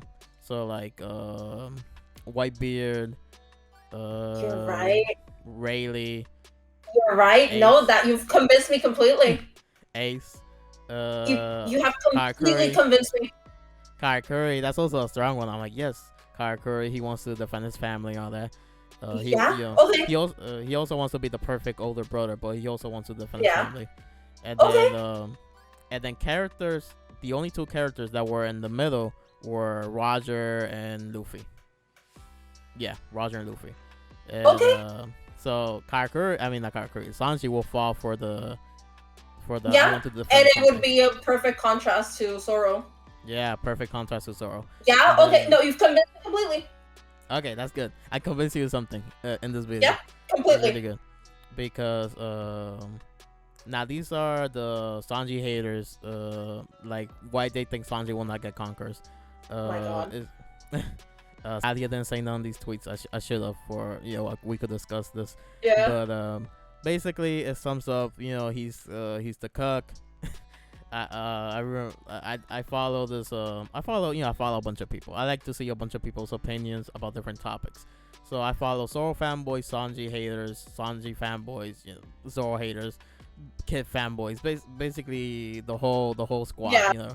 So this one Zoro fanboy that to this day her tweet is still being posted, like a screenshot, and every time I see it, I like it. It's hilarious. I laugh.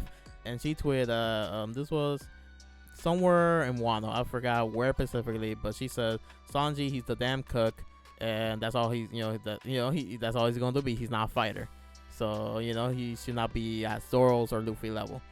And then yeah, and then every so they're time reading Zoro Piece. yeah, and then Zoro Piece.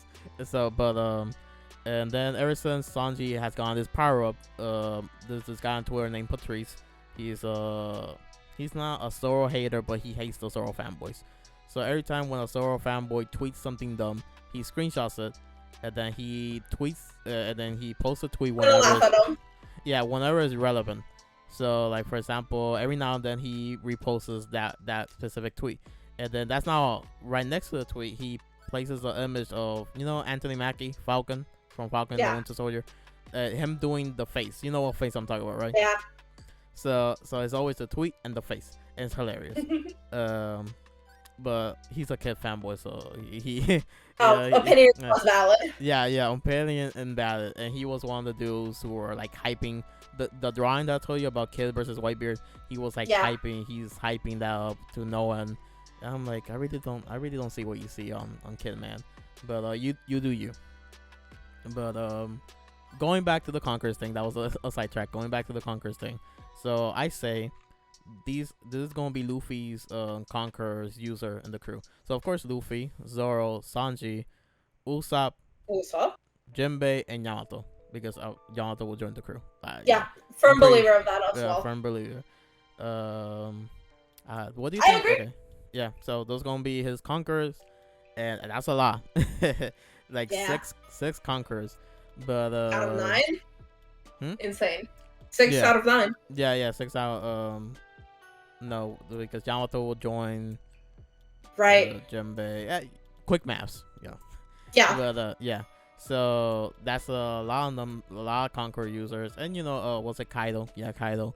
He mentioned it's not good to have too many Conquerors in your crew.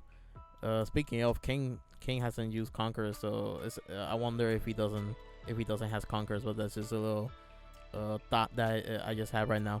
But yeah. So Roger, he had Rayleigh, Olden at one point, and if Bullet is canon, Bullet also. So Here I didn't include any movies. No, it's okay. Because I wanted to, but then I was like, let's not mess into canon, not canon. Let's not, That's a different debate altogether. Let's stay away from that. Yeah. Let's keep the list semi-tame, semi-tame. Let's keep it canon. Tame is a very strong word. Yeah. So yeah, I guess we agree on Jinbei being 30, because also as the story continues, Jinbei will get stronger and stronger. So for me he will go on my list.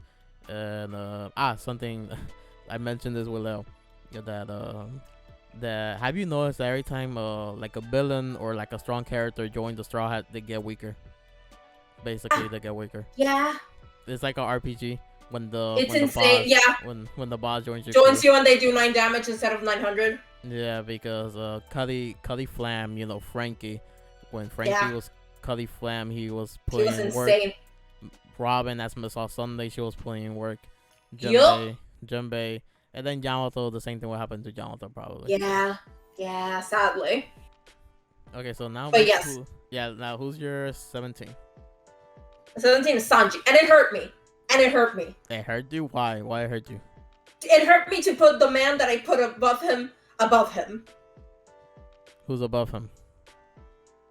But because of facts and logic, okay. I have to. Okay, Ben Shapiro. And it hurts me. you Don't you ever call me that again. Okay, Ben Shapiro. Okay. No, pero. This is the first time I used logic in my list. Swear to God. Actually, because I would have put Sanji above Zoro. Really? In my heart, he's above him. In your heart of hearts. In your Kingdom Hearts.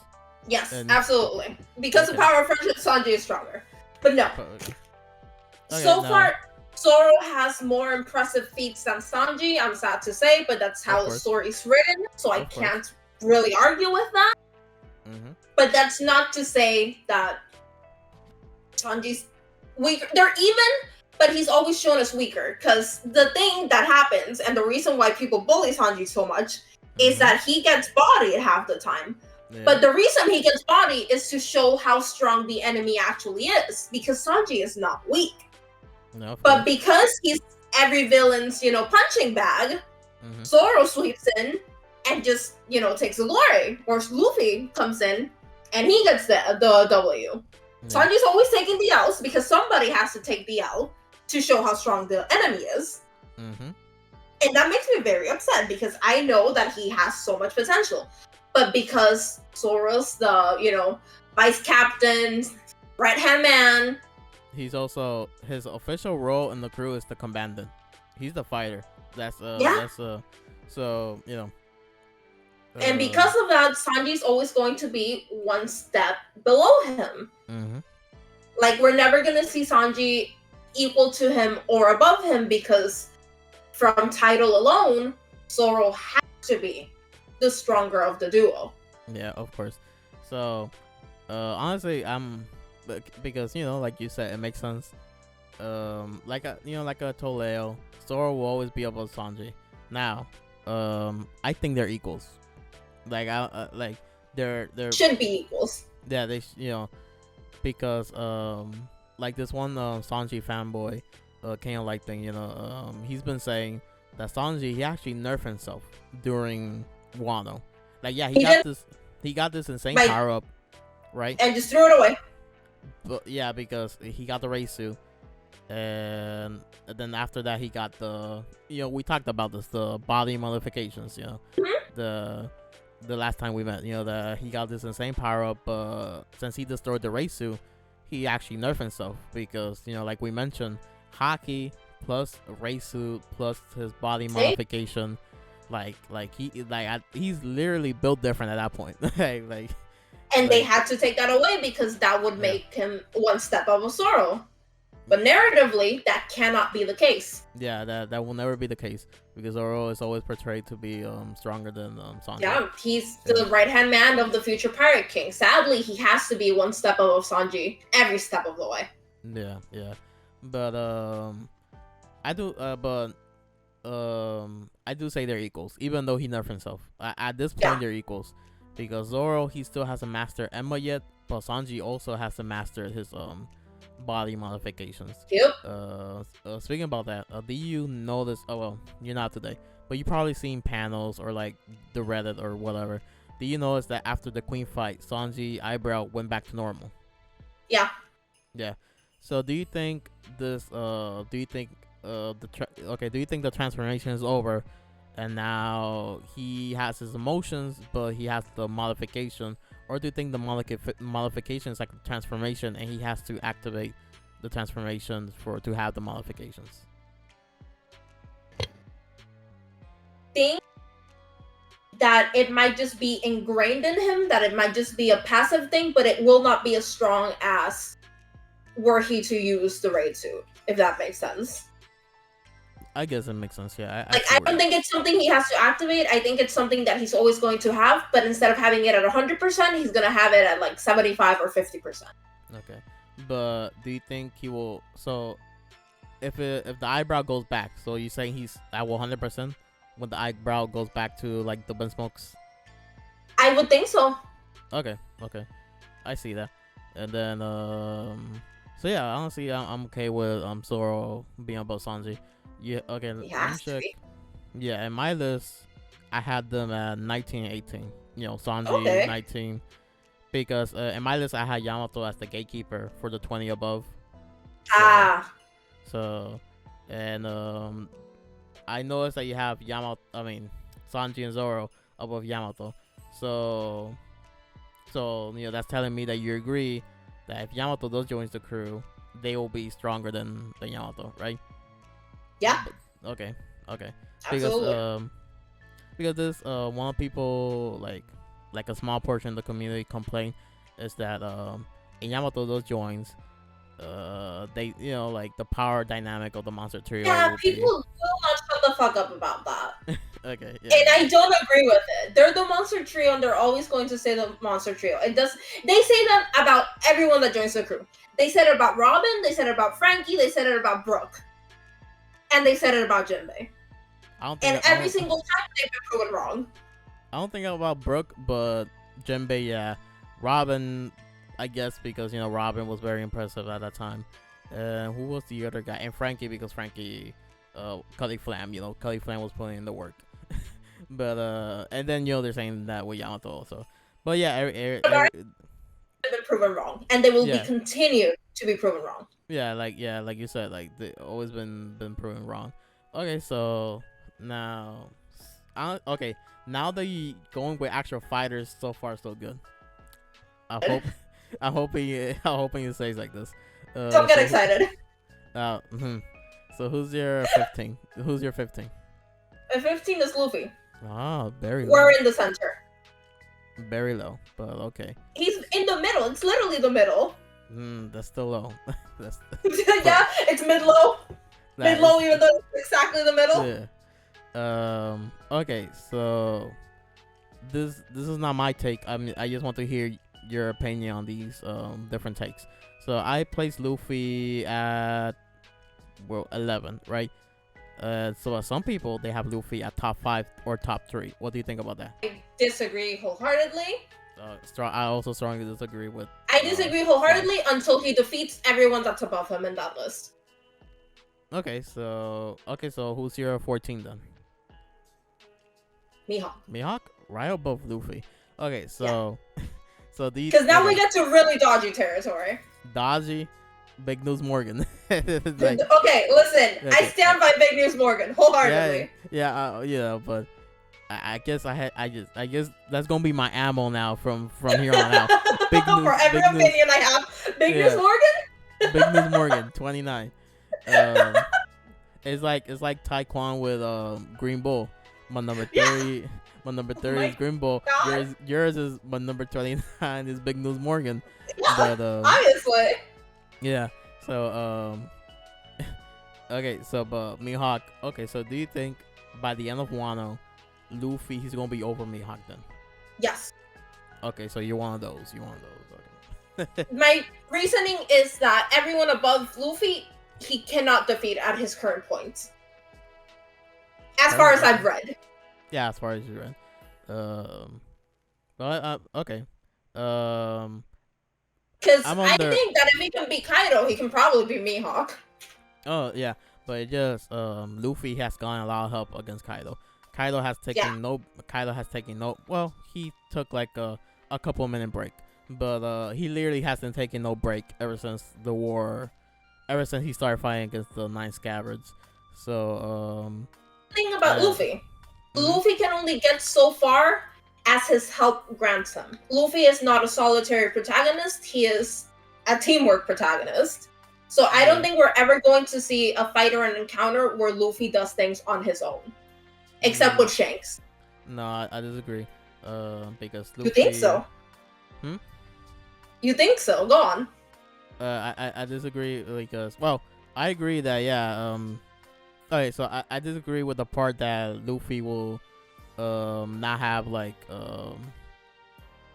from here on out Luffy will keep having help with fights or whatever, because I think after this fight against Kaido, now Luffy he's like now he has to be at that level to 1v1 against the top tiers, because it is to show that he's at that level, like now do you think, okay, so little tangent, but do you think that Kid and Law are going to beat Big Mom right now? Are you aware of that though? That currently I know that they're 1-on-1ing, well 2v1ing her. Okay, so do you think they're going to beat her? Not alone. Well,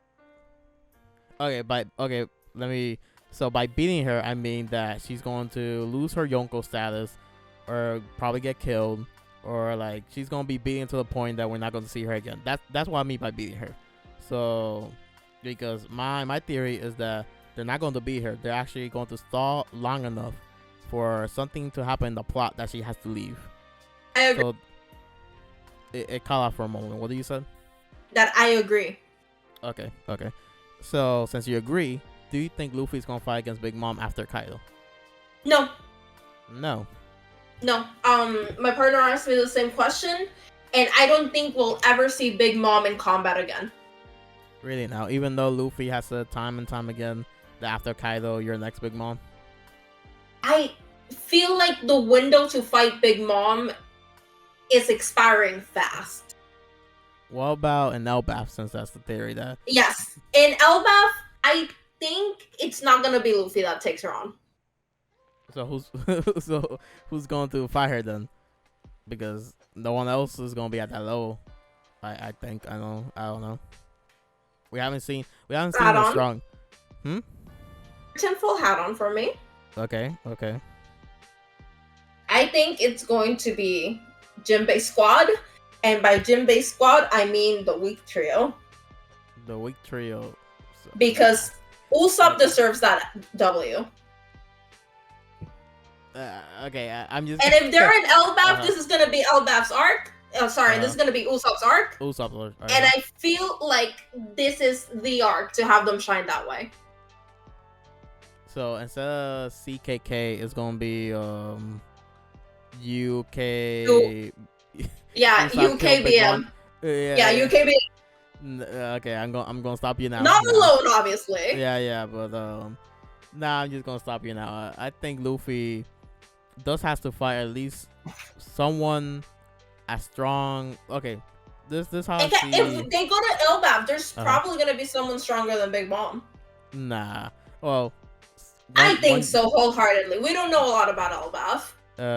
One YouTuber says this jokingly, like, "Oh, we're going to go to Elbaf, and then a giant's going to show up, and he's like, Yonko who?" And then baby shakes Luffy, and turns out this guy, he's like Thor. I know that man, but I agree.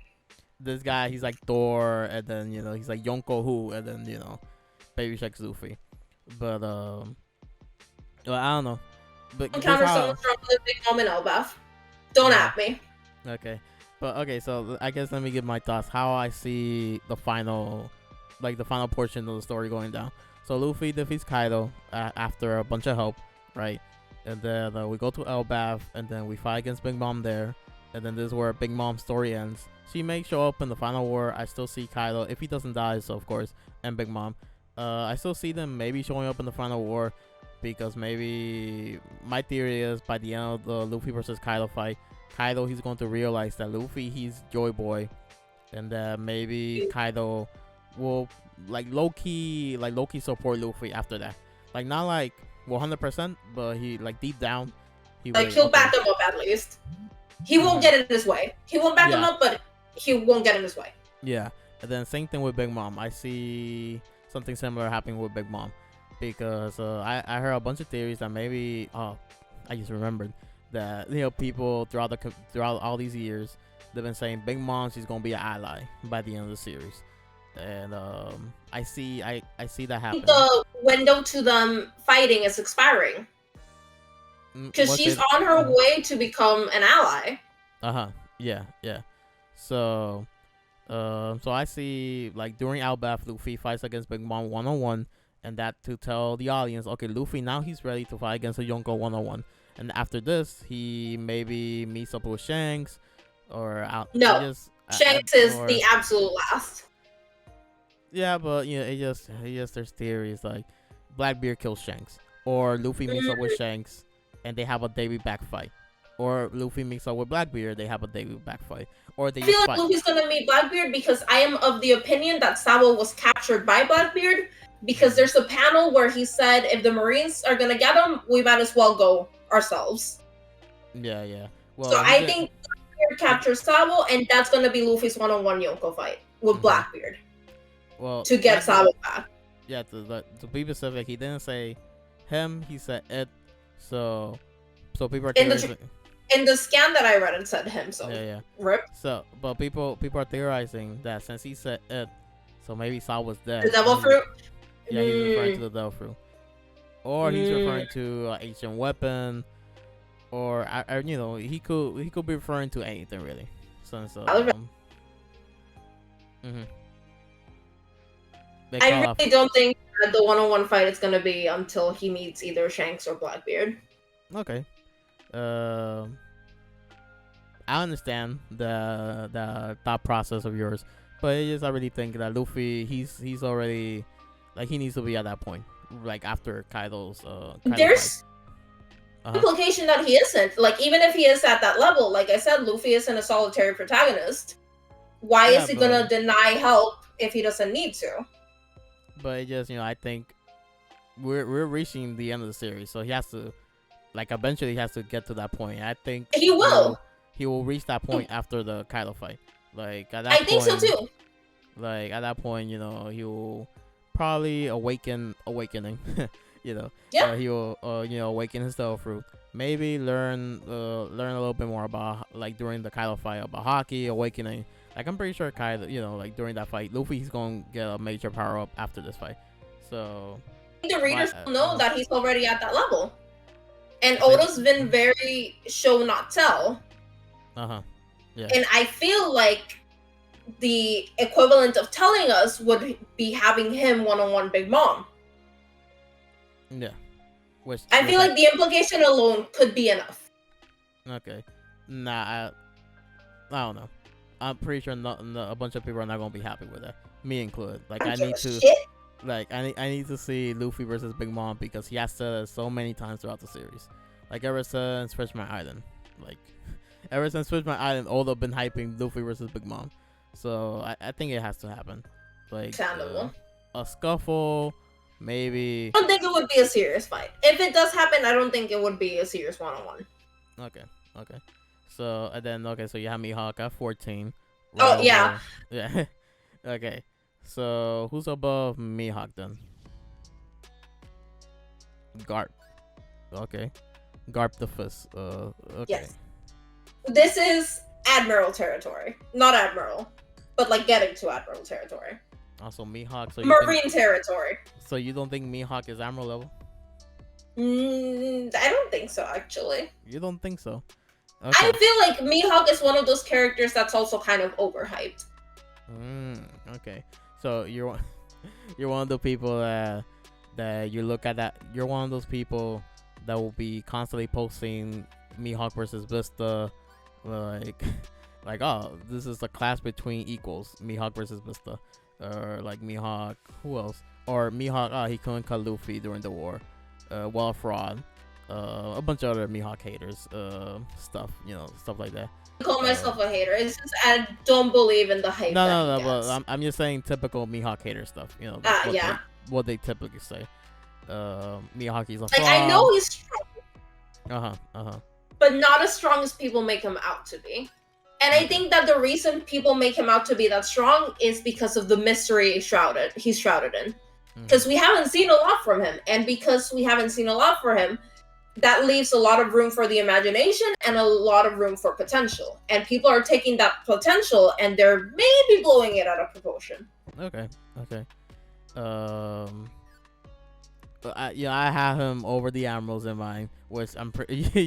What did you say about that? That was a hot fucking take. Yeah, hot take. Which I guess depending who you ask is a hot take, but I don't think it's a hot take really because Mihawk is Zoro's goal. And I think by the end of the series, Zoro, Sanji, Jinbei, Yamato. Maybe Usopp. Maybe let's throw a bone to Usopp also. They have to be like Admiral level by the end of the series. And then so if Mihawk is Zoro's goal, that's how I scale. Like yeah. No, I get it. Yeah. But I'm not one of those people who say Mihawk he's Yonko because Mihawk admitted himself. He said himself when he got introduced that the goal for Pirate King is like something greater than him. Like it's a tougher role. It's something greater than him. And then when during the war, he wanted to test the gap between him and Whitebeard. So he knows that there's a gap between the Yonko. So I'm not one of those people who think he's Yonko level. Like that now that's gassing him too much. But I say he's at least Admiral level. And then the reason why I have him above the Admiral is because he is Zoro's future goal and blah blah blah. Why I said. So. Okay. Yeah. Because if we're equating that Akainu's technically Luffy's goal, then Mihawk should be close to that. Therefore, above the Admirals. Yeah. Is that kind of your logic?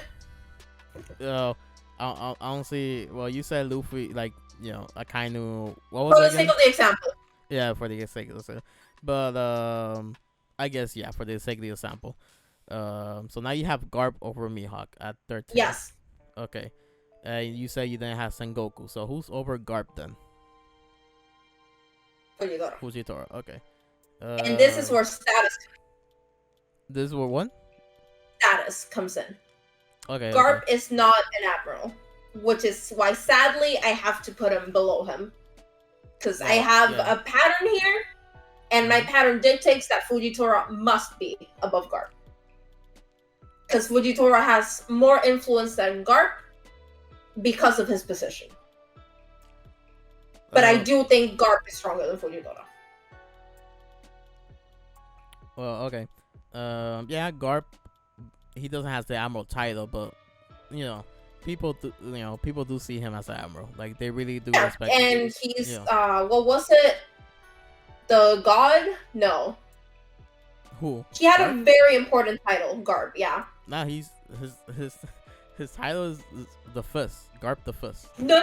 He had something before that when he beat Rocks with Roger. No, because that's what earned him that. So his titles are the Hero and the Fist. That's all. The Hero. There we go. Yeah. Hero of the Marines. Yeah, that's the one I meant. Yeah. I don't know I forgot which one he got first, but those are his titles: the Hero and the Fist. Yeah. I agree with Fujitora above Garp because that's how I have it. But okay, so who's your 11? I just need to know before I start saying stuff. Okay, and then you come with me with Green Bull at number 10, and you have him at 11, also above Fujitora as well. So what's your the title, because he's an admiral. Yeah. He holds more power than the rest of the people under him. But why do you have him? It doesn't matter. Is what him being above Fujitora, or do you think it matters? It does matter actually. We haven't seen. Yeah, it does matter. Okay. Because yes, we haven't seen a lot from Green Bull, but what we've seen from Fujitora hasn't been that impressive. And what we have seen was in a movie that wasn't canon. Like what his attack that we saw was in Stampede, and it looked like it was one of his biggest. Okay. And it didn't have that much impact. I see your thought process. Okay. Meanwhile, Green Bull has more potential than Fujitora for the time being. It's similar to something that I did in my list. That in my list I included Weevil, the supposed Whitebeard's son. Yes. So, and the reason why I have it on the list, and also the position where I placed him, is because the more we don't see of him, I think the more stronger Oda is going to make him. Does that make sense? Yeah. So basically, you're using that logic with Green Bull. That's why you have him over. Off-screen matters. Yeah. Yeah, that's why. I already told you why I have him in my top 10, because he's Admiral and title, which you're using the same thing of his his title as an Admiral and all that. And like me and Leo said, there is a minimum for Admiral. Like there's a minimum requirement to be Admiral, and which is basically mastering all levels of hockey. And maybe if you have a Devil Fruit, well, mastering your Devil Fruit, whatever. Or maybe not mastering. An unspoken strength to Green Bull that I am choosing to acknowledge. What he said? An unspoken strength to him that I am choosing to acknowledge. Okay. So, but I'm fine. I'm fine with wherever people place Fujitora and Green Bull, because they're like the newest of the Admirals. They're very easily interchangeable. Yeah, they're interchangeable. So what I will probably argue is wherever you have the others. So who is your number 10? My number is Kizaru. Okay, Kizaru. The and others. Mhm. No, finish your thought. What are you going to say? Oh, that Kizaru has the potential to be the strongest admiral. He just doesn't have the fucks to give about it because his justice is lazy justice, and I don't think there will ever be anything that makes him want to go all out, which is why I'm placing him below the rest of the admirals. Lazy Justice is Aokiji. Oh shit, you're so fucking right. I'm looking up right now. What's Kizaru's? I always forget Kizaru's because, you know. Is it like medium justice, something like that? Uncertain justice? I think Unclear Justice. That's Unclear Justice. There we go. And Lazy is Aokiji's. And Akainu is Absolute. My bad. Fujitoro is Blind, and we don't know about Greenbow. Yeah. My bad. Yeah. Also, for a moment there, I got worried because I heard you said strongest of the Admiral, and I'm like, wait a minute. I'm like, oh yeah. I think he could be. Aokiji, he's not currently. He's not Admiral. He's not an Admiral. Akainu, he's Fleet. So I got scared for a moment there. My heart stopped. I mean, I'm like, wait a minute. I technically did place him as the strongest Admiral. Yeah. Currently. Yeah. But if you add the other ones into it, I feel like he still has the potential. Don't add me. Okay. Yeah, it just I'm still in the mindset that Aokiji, he's obviously still Admiral level. So when you said that, I got scared, but that's just me being dumb. My brain was slow.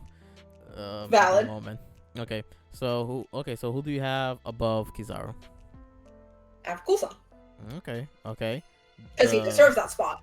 Yep. Okay. I know I talked a lot of shit about titles being important. Yeah. But this is one of my very few exceptions because I know that this man has strength almost unparalleled. Yep, of course. I agree. And then so who do you have above Aokiji? The only one that deserves to be there. Okay. I was worried for a moment there. I was very worried. I hope this is where I said that I had two people between them, but I was like, no, that's completely unfair. Of course, I strongly agree. Like, they need to be next to each other, no if, and, or buts. Yeah, no if, ever, buts. Remember that I told you that I was taking a quick nap? So, I don't know if you do this, but sometimes I just play a video, and then I just, I just close my eyes and try to, listen to the video, but I just have my eyes closed or whatever. So, I was listening to two YouTubers talking about their top 30 that came out recently. So, since I was sleeping, I really didn't heard much. I really didn't understand much. But one dude had Akainu at number 2. What do you think about that? Who did they have at number 3? I don't remember who was their number 3, but there was a huge gap between Akainu and the other admirals, basically. Oh no, I would not say that Akainu is leagues above. Okay. The rest of the Marines. And then the other guy, he had Akainu at number 5. Same thing. There was a gap between the other admirals. I don't agree with that. But I strongly agree with you. I strongly disagree with that notion that there's a huge gap between Akainu and the others. The only reason Akainu's fucking fleet admiral is because he wanted it. Well, he fought against Aokiji, Yeah. But aside from them, that's it. And the fight was like 10 days. It lasted 10 days. With no breaks and we got a punk hazard. So that's why I say they're, equal strength. They're equal. They're absolutely equal. We have a landmark that tells us they're fucking equal. Yes, we do. Punk hazard's literally divided in half. We have a whole island telling us, they're equal. Yeah. But people really think that Akainu, he's that guy. Like I said in Leo's and with Leo, he's not that guy. That guy, pal. Trust me, you're not that guy. But so he's not that guy. He's not built like that. People think the reason why people have Akainu so high, well, some people, is because they think that the Marines, they need at least one character. So the Fleet Admiral. So they need at least one character that could tangle with Yonko. I disagree. I think there's a huge gap between Admiral and Yonko, or Admiral slash Fleet Admiral. I absolutely agree. Yeah, because we seen they need everyone against old sick Whitebeard. So imagine what they need for a healthy Kaido and Big Mom, a healthy Shanks, a healthy. Well, you could throw in Blackbeard also, but a healthy Blackbeard. But yeah. Okay, so I guess we agree on this. So let's move on to year 7. This one hurt This one hurts. Why does it hurt? because I wanted to put him above the one I have in number 6. So who's your number 6? You're gonna kill me. Yes, I'm. Yeah. Okay. Hands. Hmm. You're Oh, gonna yeah. throw hands I'm going to throw hands. Okay. Why do you have Shanks so low? It's like because you'll see. You'll see the rest of my boys. I don't think I want to see at this point. I don't know. Like Now, if you made it past Big News Morgan, you made it past the worst. no. Okay. I'm just going to pretend that it says number 1, the Blackbeard number 2, and then Aoki, and then Kaido number 3, and so on and so forth. So and then everyone else is just honorable mentions that you're going to say now. Obviously. Like, this is where it ends. This is Okay, it. So I guess before I start discussing this, I have to see who is above Shanks. I really. Okay. Yeah, so you need to know? Are you sure you're ready for this? Are you sure you don't want to discuss it and then get into it? Because No, 5 okay. upwards is where it gets wonky. Big News Morgan, but. You're right. Okay. It just I have to know because. Okay. Oh wait. Okay. Let me guess. I'm going to guess. So, Kaido and Big Mom has to be there, right? They're there. They I don't absolutely agree. are. Okay. So Kaido, Big Mom is taking 2 of the spots. I'm going to assume Emu. And who else? Just let me reveal. Nah, I'm just guessing because I just have to guess who else could be in the list. Emu. I really don't know. I'm not confirming or denying. Yeah, you're not confirming, denying. So there's no one above Emu when it comes to world government. So if Emu's on the list, I'm expecting no other world government type character, unless you're going to throw in the Celestial Dragon. So that was basically the girl say. But Throw them in, they were gonna be throwing it out 30. Yeah. Okay, so let me see who's your number 5. You wanna see the number 5? Yeah, because I had to. Big Okay, Mom. Big Mom. Okay. Now, I have to know. Okay, so who's your number 4? Kaido. Okay. So far, it's not so good, but okay. Okay, so who's 3, 2, and 1? I really. You're not discussing. What? You just wanna see them? No, I have to know. I have to know who No is above. discussion. You just need to know. I need to know, and then we could have the discussion. So who's 3, 2?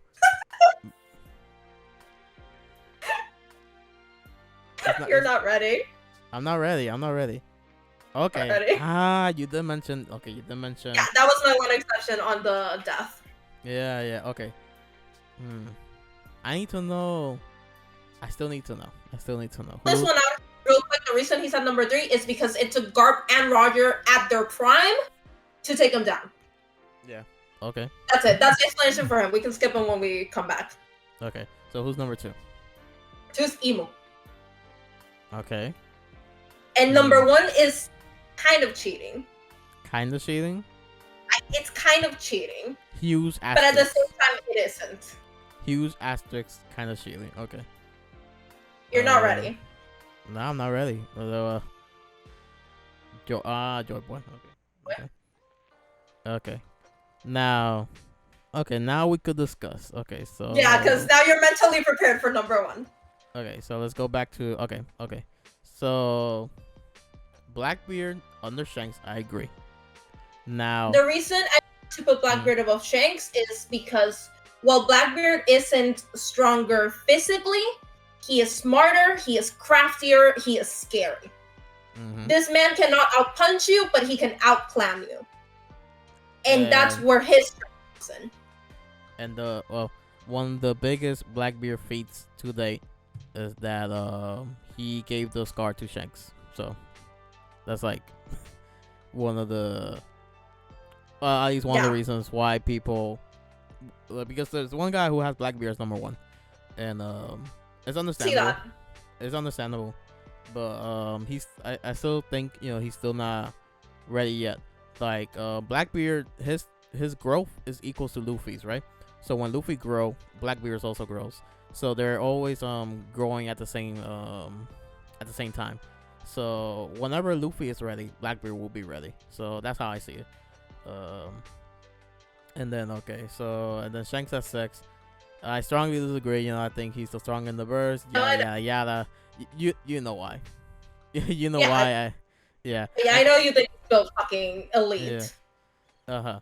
And then like I told you when we were texting, that if I include Shanks commanders, this list will be way different, because I think they are built different, including the monkey, monster, because this is just a joke, me joking, but like our monster, he's the one who tore Kid's arm off. Monster. You might be onto something. I might be onto something, but I like my crack. I don't know if you know this, but Monster, the monkey, he's actually a commander. Like that, he has that position. I remember that. So I'm not being crazy. You might be onto something. I believe you. Like it's hilarious, because it will be hilarious. Monster is the opposite of Shopper. Monster actually will be hilarious, as Monster has a high bounty, while Shopper. With a 50 or 100. I think he has 100. Yeah, currently, or 150. It's always increments of 50. So I think he's like 150 or whatever. And then Monster, he's like, I don't know, almost to the billion, or he's in the billion, like something crazy. That'd be insane. Yeah, that would be insane. And then but yeah, I just think Shanks, he's built different. And then you have Big Mom and Kaido above Shanks, which I strongly disagree. But I want to hear, why do you have Big Mom and Kaido above Shanks? My logic is numbers. Big Mom and Kaido have the numbers over Shanks. But Shanks sees quantity. I mean, not quantity, quality. I know Shanks he's quality over quantity. Yeah. I understand that wholeheartedly. And I actually maybe should have placed Shanks above Big Mom and Kaido because of Shanks' assumed influence. I mean, the man walked into fucking Mary Joyce during Reverie.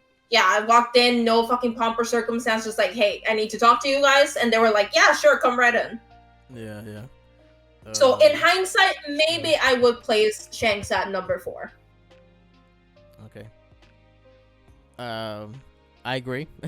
I agree on that, because Shanks, at least Shanks will be above the current Yonkos and all that, because then you have Rocks, Emu, and Joeboy like above in 3, 2, and 1.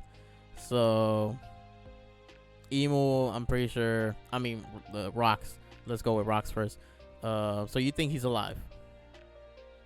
He might be. We were never told if he's deceased. And even if he was dead, this was also me not understanding the assignment and placing a dead character in there. Yeah. But it really just comes down to Roger and Garp beating him. Like, having to need those two to beat you. Mm-hmm. Yeah. Like, just that alone is a feat in and of itself. And I feel like because of that, he needs to be that high up. Okay. So, I'm not sure. I'm just gonna talk right now, but I'm not sure about the timeline. But I'm pretty sure Roger was a rookie, or like he was an up and coming pirate, and Garp was also an up and coming marine. So I'm pretty sure. No, you're so right. Timeline wise, it makes sense why we needed Roger and Garp to fight against Rocks, because Rocks at that point, he was a seasoned pirate. He was basically the Roger of the era. So it makes sense why we needed both of them to defeat Rocks at that time. And you're right, we don't know if he's dead. But the way that Garp was talking about Rocks is like, yeah, he's dead. But it's One Piece. It's One Piece. Oda could easily bring Rocks back, because we never saw a corpse. No body, no death. but also I know you don't you haven't read Naruto or whatever, but this is basically a Naruto situation that by the end you're aware with Madara. You know who is Madara, right? I do. Okay, so and then so Madara, he was hyped up to be the main villain, whatever. And then out of Stabbed in the nowhere, fucking back. and then out of nowhere we got Kaguya. So in this case, Rocks will be the Kaguya, but the difference between Naruto and One Piece is that although he set up Rocks, like he set up Rocks, and Naruto's case, Kaguya wasn't set up, from what I remember. She really wasn't. No, she wasn't at all. Like she just appeared and whatever. It was just like, hey mom, come over here real quick, and that was it. And Kishimoto, he tried to explain it, but people were not happy. Being cool, but whatever. But so in this case, Rocks will be the Kaguya, and I guess I'm okay if Rocks shows up because it will be cool. Like okay, now Luffy, he's fighting against like a legend, a lurking legend, which I guess will align to something that Oda said years ago, that there's a lurking legend, and we to this day we still don't know who's the lurking legend, because it could quite literally be Shueisha. It could be anything really. Like yeah, you know what? You're so fucking right. But I think Sunisha was already introduced by that time, so people discard Sunisha because all the way that Oda said it was like a character we haven't seen yet. I think after that Rocks got introduced, and other characters I think were introduced. I think Imu was also introduced after that comment. Oh, so that was like recent adjacent. Recent adjacent, yeah. Yeah, it was like a couple years ago. At the end of every year, although they do the Jump festival thing. Yeah. So although he always writes a message, and because of these messages, people, they're always hyped for the next year.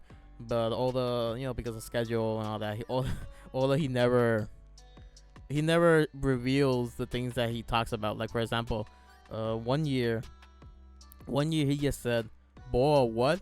Sabo, what? What happened to Sabo? Do you remember that? I don't know if you remember that." I don't. I just know that every year he says this is the year Shanks makes his move. No. This year, no. He doesn't say that every year. This year he said it. This is the first year that he said Shanks. Well, by this year I mean 2021. By the end of 2021. Yeah. Right? Was it? I don't know. Probably. But yeah, I know he's like. I don't know. The fandom says it at least. No, wait. No, actually, no. Was end of 2020, because I remember the memes now. I'm remembering the memes. People were like, this is gonna be the year Shanks 2021, and then nothing. But but yeah. But technically, we got the movie announced, so technically Shanks was relevant, I guess, technically, because of the movie. But yeah, 1 year, I guess. So I'm at the end of 2019. Oda was like, what happened to Boa? What happened to Sabo? What happened at the Reverie? Like, I think he's like, Vivi, what? Like he was being very vague, and something happened to them, and he was like, we're going to find out what happened to them, and 2019, and then of course, we're in 2022, and we still don't know what happened to them. So when it comes to these messages, basically, although he has the plan, but because of scheduling, doesn't happen. Execution, yeah. But eventually, we're going to get it, of course. So yeah, Rocks, he could be one of the legends. Or he could be the one. He could be the lurking legend, or Imu, or Sun God Nika. Yeah. Or Joy Boy. We knew about Joy Boy, but maybe Joy Boy could be the lurking legend. We really don't know. But then you have Imu. Then you have Imu. Imu is the prime example of power is not just physical. This man has the entire world under his thumb, and no one even knows about it. Now, I have to ask, if you didn't saw Leo's list, will you replace Imu? Because you didn't. Yeah? I knew about him. Okay. Because you I told me knew about him, and I read about it recently. Okay. I went past the Reverie episodes. Yeah. Chapters. I completely forgot you're catching up today. So you're right. Because I was under the mindset that you forgot who Imu was. So I'm like, whoa, that's why I asked. But okay, makes sense. Yeah. No, I knew about them. They had previously told me about them. I just completely forgot. Pero, you know, they were me. I read about them. I got them here. Yeah, it makes sense because that's the only time we see emo. That's Yeah. literally the only time we have seen emo. But, And it's immediately after we're told no one sits on that throne because that would imply that you're the king above kings. yeah. And then he sits on it. Yeah, he just sits on it, and then the girls say they bound down. Yeah. So he deserves a spot, at least with my criteria. Yeah, with your criteria. Even though you're flaming Leo to have emo, I think 12. But then I got inspired on what I wanted my list to be, and he had to be here. Yeah. Okay. And then number 1, Joy Boy. Now, I think this is cheating because Joy Boy could be a title. Yeah. I think you're cheating a bunch of characters, but you know it's okay. Yeah, it's okay. It's okay. Joy Boy. Okay, now there's a question mark. So you mean the original Joy Boy or whoever's going to be the new Joy Boy? Both. Both? Okay. I don't. It's really since we don't know much about Joy Boy. I really cannot talk much about him. I guess. Him is that he knows what the Void Century is, unless I'm mistaken. Okay, so what we know about Joy Boy. Okay. This is what we know about Joy Boy. He's from the Void Century. He left a message and the poneglyph in Fishman Island is like a letter to the mermaid princess of that time. He was apologizing about something. We don't know what happened that he's apologizing. He's saying sorry about something. We don't know what happened. He's from the Void Century, and Kaido, he's looking for the next Joy Boy. He thought he was Joy Boy. That's about it. I guess that's everything we know. And that the Straw Hat, the big giant Straw Hat, could connect to Joy Boy. Sun God Nika could be Joy Boy. Like every culture they have a different name for the same god. So maybe or for the same mythical legend figure or whatever.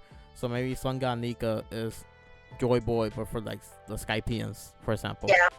Or a different race. Maybe for the Fishmen, because Husu, even though he was being racist about it, the way how he was asking Jinbei about the history and all that. I think there's still, like, I think Husu was onto something. It just the way he was going at it was completely wrong. But I think the execution. The execution, because Jinbei he did like. His facial expression, he was angry, but I'm pretty sure there is some connection between like the Fishman and Sun God Nika, because who explained it is like the slaves they know about this legend, so maybe Jinbei, pirates. So maybe Jinbei does know. He really didn't he didn't want to explain to Husu. So I just wonder, when are we going to learn about this? Because that was like something random that was dropped in that fight. Like out of nowhere, Husu was like, oh. It was just to remind us. No, it was literally just thrown in there to remind us about little plot points going around. Yeah. But so Kid fanboys always overhyping Kid. They think Kid, he is Sun God Nika. I forgot why. Like Kid, he's connected to Sun God Nika. I think it's Luffy, because that's what I meant by the devil fruit. Yeah, but I think Patrice, the Kid fanboy that I mentioned earlier, he posted recently I forgot what was the tweet, but it was like basically Sun God Nika and Kid, and it was like the hair that Sun God Nika has is like shaggy, like Kid's hair. He's that's before that reach. Yes, that's the reach he went. As also, speaking about Kid fanboys, they also think Kid, he's Kid, he's Sebek, he's the modern Sebek also, or something like that. Kid fanboys are reaching for anything really. They really want. They really want to. Yeah. They really want some Kid to be relevant, so they're reaching for anything really. Yeah. But yeah, I think if Sanganika is just Joy Boy, so maybe Luffy. You know, are you okay with that? Luffy being Joy Boy? I wouldn't say that they're like, a god. It cut And off. It cut off a bit. No, because it would imply that he's a god of sorts. That what you're saying cut off a bit. So say that again. I'm trying to. That I wouldn't be okay with it because, it would imply that he's a god. And Okay. I think that the magic of One Piece is that Luffy's fruit has always been the underdog fruit. Like, it's a stupid thing that he got creative with. And I feel like something like that would completely, like, diminish his achievements, because it's essentially saying, yeah, of course he did all of these incredible feats. He was destined to. It's, in his blood, or whatever the fuck. Alright. So I see your point, but I kind of disagree. I'm slowly starting to disagree with this notion that the destiny, all that, because this is like Naruto all over again. Naruto was destined from the beginning to be this really strong character by the end, but how Oda is tackling with destiny is way different than Naruto. Like, destiny in One Piece has been there since the beginning, basically ever since we hear about the Willow D and like inheriting fate and all that, inheriting some will. Like, ever since like the beginning, Oda has been leaving these breadcrumbs that fate is a thing in One Piece. And then same thing with Blackbeard. Like, in Blackbeard, when he got into this, I don't know who said it, but it was one of the first things he said. Yeah, like fate. Like, I think someone said fate could change in One Piece. Like, Blackbeard, he's on that notion that fate could change. Things are destined, but it could change. And so Blackbeard was basically like, what fate has for you, Luffy. Basically, he didn't say that to Luffy directly, but that was basically he was like implying, like, what does fate has planned for you, Straw Hat? And then, like, is it gonna be how I planned it, or is it gonna be different? Because if you remember, Blackbeard's original plan was to get Luffy. But because of fate changed, he said he got Ace, and Luffy was saved because of that. So I disagree that it diminished Luffy's like the stuff he has done, because in One Piece, Oda has been time and time again showing that fate could change. Also, fate is like a thing in One Piece. But the other thing is that I think Luffy will not even care. I think that's the hilarious thing. That's like the hilarious thing about Luffy. Will really not care about him being Joy Boy or like he's this Destiny Child or whatever. And Luffy, like, at the end of the day, Luffy wants to be the freest man in the world. So he will be Pirate King, and he really will not care about this title. About Joy Boy. Failed to consider how the character would react to it, and now that you're mentioning it, I think I would be less upset, because that's absolutely how he would react. He would just not give a fuck. He's just like, I don't care about being a god or anything. I just care about being the Pirate King. That's it. Stop putting that label on me. Don't give a shit. Yeah, I don't think Joy Boy, like, I guess people in the ancient times, like before the Voice Century, they probably saw Joy Boy like a god or whatever. But I think Joy Boy is just a title, and Joy Boy is probably the guy who will bring the dawn of the new world, which I'm pretty sure is gonna be Luffy. And then, since I mentioned that, I really want the Luffy versus Kaido fight to end when dawn is arriving. That'd be really neat. Because, that'd be really neat. And because of that, that's why I think Kaido is going to realize this man right here, he is Joy Boy. Like, he is Joy Boy. And also, go ahead, since we're talking about Joy Boy, do you think Shanks fought against Kaido when Kaido was going to the war, or do you think it was like or do you think I think he just gave him some alcohol, got him drunk, and called it a day? So the other question was, do you think it was like an agreement, like they came to agreement and then they didn't fight, and Kaido, he dipped because Shanks told him something. And then Kaido, he's like, okay, cool, I will not intervene. So I wholeheartedly believe that. Okay, so the theory is that how it went down. Kaido, he was going to the war, and then Shanks is like, don't intervene because Joy Boy, he's going to come out this war. And then Kaido he's been looking for Joy Boy all this throughout his whole life. So I'm pretty sure Kaido, he's like, oh, bet, okay, I'm not going to intervene. Which that would be interesting. And then he probably thought maybe Ace could have been Joy Boy, but like, oh, Ace died. And then Kaido, he probably didn't even know it's Luffy. So now since he's fighting against Luffy, he was like, you know what? Shanks was right. Joy Boy, they came out of that war. It just wasn't the person who I was thinking. Which actually I saw a theory recently. Because people think Joy Boy is a title. So, and since fate is always changing in One Piece, that Joy Boy really could be anyone. And basically people say it could be it could be Luffy, it could be Momo, it could be Blackbeard. Also, Yeah. Blackbeard could also be Joy Boy, and that would be insane, because that means the villain is actually the Destiny Child, and it's not the main character. It will be way different. And then maybe Joy Boy doesn't matter. Like Joy Boy doesn't have to be good or evil. We still don't know if Joy Boy is like a title for someone who has to be good. It could be Joy Boy is just a title, and if you have the criteria to be Joy Boy, then you could be Joy Boy, basically. And then also Ace could have been Joy Boy. Roger, he thought Ace was gonna be the one to get the One Piece, even way before Ace was born. So maybe Roger, he definitely knew the criteria for Joy Boy. So he's like, and he was confident that his son was gonna be the Joy Boy, I guess. So, and I'm pretty sure Shanks, because okay, so this was basically the theory that Whitebeard, he saw Joy Boy and Ace, and that Shanks saw Joy Boy and Luffy. And then I'm pretty sure Whitebeard and Shanks, they were talking about this. I'm pretty sure during the war, Whitebeard, that's when he knows Shanks, he was right. I see Joy Boy in this kid now. It was like and then that's why he started supporting Luffy heavily during the war.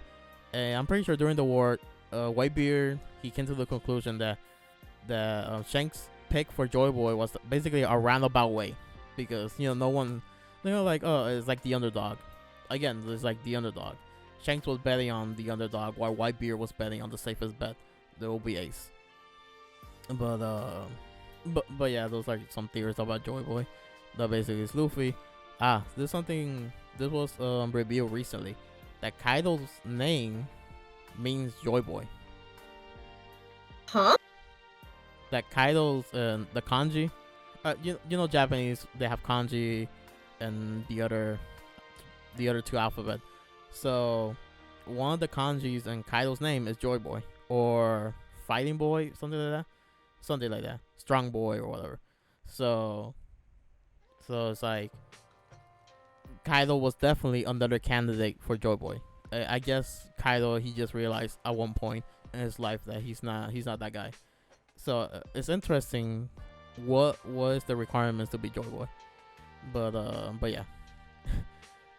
I still don't know the specifics of that. I just saw it briefly on a tweet. It's like, oh, do you know that Kaido's name has Joy Boy in it because of the kanji? It's really interesting. Yeah, really interesting. I always wonder what Kaido name stands for, and I guess King. someone, what? King. Yeah. So, okay. So, yeah. 1,000 Beasts, the King of the 1,000 Beasts, something like that.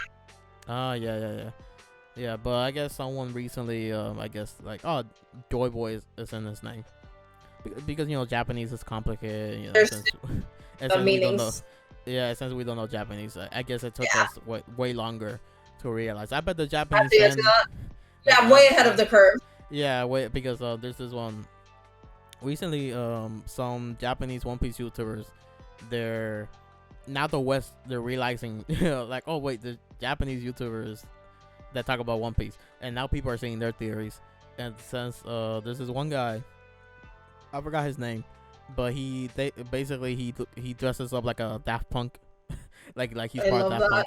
Like, yeah, he doesn't show his face, but he talks about a lot of numerology and how Oda uses numbers for the. Tell me about this. For the what? I think you mentioned this. Maybe. But like, tell me either way.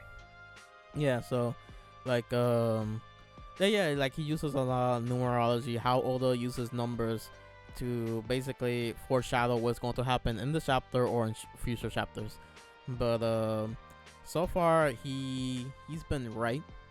Like it can numerology is very like once you start giving evidence, you'll start believing it, and then you will start seeing patterns. And I guess it's really hard to pitch something like that because you could just what's the word I'm looking for? Like you could cherry pick. There we go. You could cherry pick specific moments and make it seem like you're right, but make it make sense. Yeah, make it make sense. Like for example, he was wrong recently. Like he said that chapter 1031 was gonna be when only Gashima falls, because from the sky to the ground, because the 1031 in Japanese means like heavily descend or whatever. So he was kind of wrong on that, but pretty much everything else he's been right. So, which currently I really don't remember what he has said, but I guess I will look up the video. Well, the video of someone talking about the theory, since he's Japanese. So the guy, he asked, "Hey, can I translate your video for the English speaking audience?" And he was cool with it. So yeah, I will just look up. But I'm just gonna tell you now that video is pretty wild, because that's not the whole point of the video. The whole point of that video is that what's it called? Laugh Tale is actually in Annie's lobby. That's the whole point of that video. So I've heard of this. Okay. The guy who did the video was a Australian guy. So maybe you know who I'm talking about. Is his name O'Hara? Yeah, O'Hara. Yeah, I know them. Okay. Yeah. Okay. Yeah. Okay. So you know what I'm talking about. Yeah. The video is the best One Piece theory you have heard so far. Yep. Something like that. Yeah. I've watched some of it actually. Yeah, because it was like, when it came out, everyone was talking about it. Everyone was reacting to it. Everyone was like, "Oh, this theory is insane." But I guess if you think about it, some stuff doesn't make sense. Some things does make sense. It's like it's hard. It's really hard to push a theory that's heavily on numerology and the meaning behind numbers and all that. It's very hard to push that because But okay, so what else you want? I guess that's it, really. Unless you want to talk about something else, I don't know. Like something else about your list. To show you my crack. Just crack cocaine. Okay, go on. No, that's it. Like this entire thing was just. Oh, okay. I thought you said you going to now we're going to go on your crack theories or whatever. Oh, okay. That started with Big News Morgan. Yeah, definitely started with Big News Morgan. Okay, so any final thoughts on your list? Anything at all? I would probably change Shanks over to 4, but like that's about it. I stand by. Okay. I stand by my crimes. The Geneva suggestions. Yep. Okay. I already got them throughout the video. Yep. So, okay. So I guess let me give my overall thoughts on your list. So with the criteria that you were going with, I guess it's a okay list. Like with the criteria that you were using, I guess it makes sense. But in the the monkey brain in me, the proper scaling brain in you. Yeah. The power scaling brain in me, really, it's not a good list. But I want to throw hands. But using your criteria is a good list. Using my criteria, I'm completely against it. But like from number 30. Yeah, from number 30. Yeah. From 30 up to 1. Yep. But like I said, Magellan is okay. It's really 29 above. Like I was very hopeful when you said Magellan. I'm like, okay, good start. And then Big News Morgan. Which I'm like, okay, this is gonna be a wild ride. Saddle up. I have to saddle up. This is gonna be a wild ride. And you had time to prepare. Yeah. Basically, you were like, Magellan, okay. But wait! There's more! hang on to your seat, baby, cause this one's a screamer. That was basically you. But yeah, okay. Okay, let's I guess have nothing else to say really. So that's the video.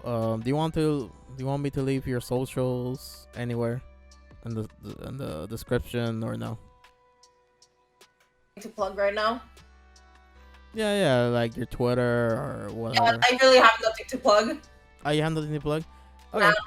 So no socials then. I guess like always I'll leave my socials, and then if I mention a specific video, I guess I will leave that specific video in the link. That way, if you haven't heard that theory or whatever. But anyway, so that's the video. Leave your like if you liked it. I know you know I always say dislike if you don't, but now, you know, like I said with Leo, now you cannot see the dislike. I could still see the dislikes, of course, but yeah, you know, leave a like if you liked it, dislike if you don't. Hope you enjoyed this video. In the future, we already talked about this, that we're going to be doing more content together, unless you change your mind after this. I don't know. Change your mind. Yeah, Seeing Big News Morgan, I'm surprised you want me back on here. Nah, okay, because you will make it interesting. Like you have big news Morgan 29, so it will be interesting. Like I thought it will be. Like I'm like, it will be very interesting because, you know, I asked Leo first, but you know, he's more busier than me. You know, like, you know, what he's studying is like more way more busier than what I'm studying. Yeah. So, you know, he said he will be every now and then. But no, but you're also a perfect choice. Also. We need to get something where all three of us can throw hands over. I was thinking this, but it's late, you know, for you know. But maybe, you know, by the end of this year, I'll be doing this again. Revisit it, yeah, that sounds because fun. this is every year. People do this every year. By the end of the year, they do their list. So hopefully by the end of this one, it's gonna be me, you, and him. So I guess that's hopefully the plan. Also, I was gonna say now, maybe try to go with the power scaling angle, or maybe do 2 lists. Like this is my first one. Yeah, but I think it will be interesting if we do 2 videos. So one with Leo, and that will be the power scaling one, and then one that's just you and me, and that will be your criteria to see if it changes. Yeah, to see if it changes. To see if it changes. Because I'm curious if it's going to change. Maybe, I don't know. Hopefully it does. I don't know. Maybe Dragon will go higher. Maybe. Because, maybe Shanks will finally be number 1. Yeah. Yeah. But so I guess that's the video. Like, you know, like I mentioned, we're gonna be doing more content in the future together. So I guess watch out for that. I guess, I don't know. But so yeah. And I will see you next time.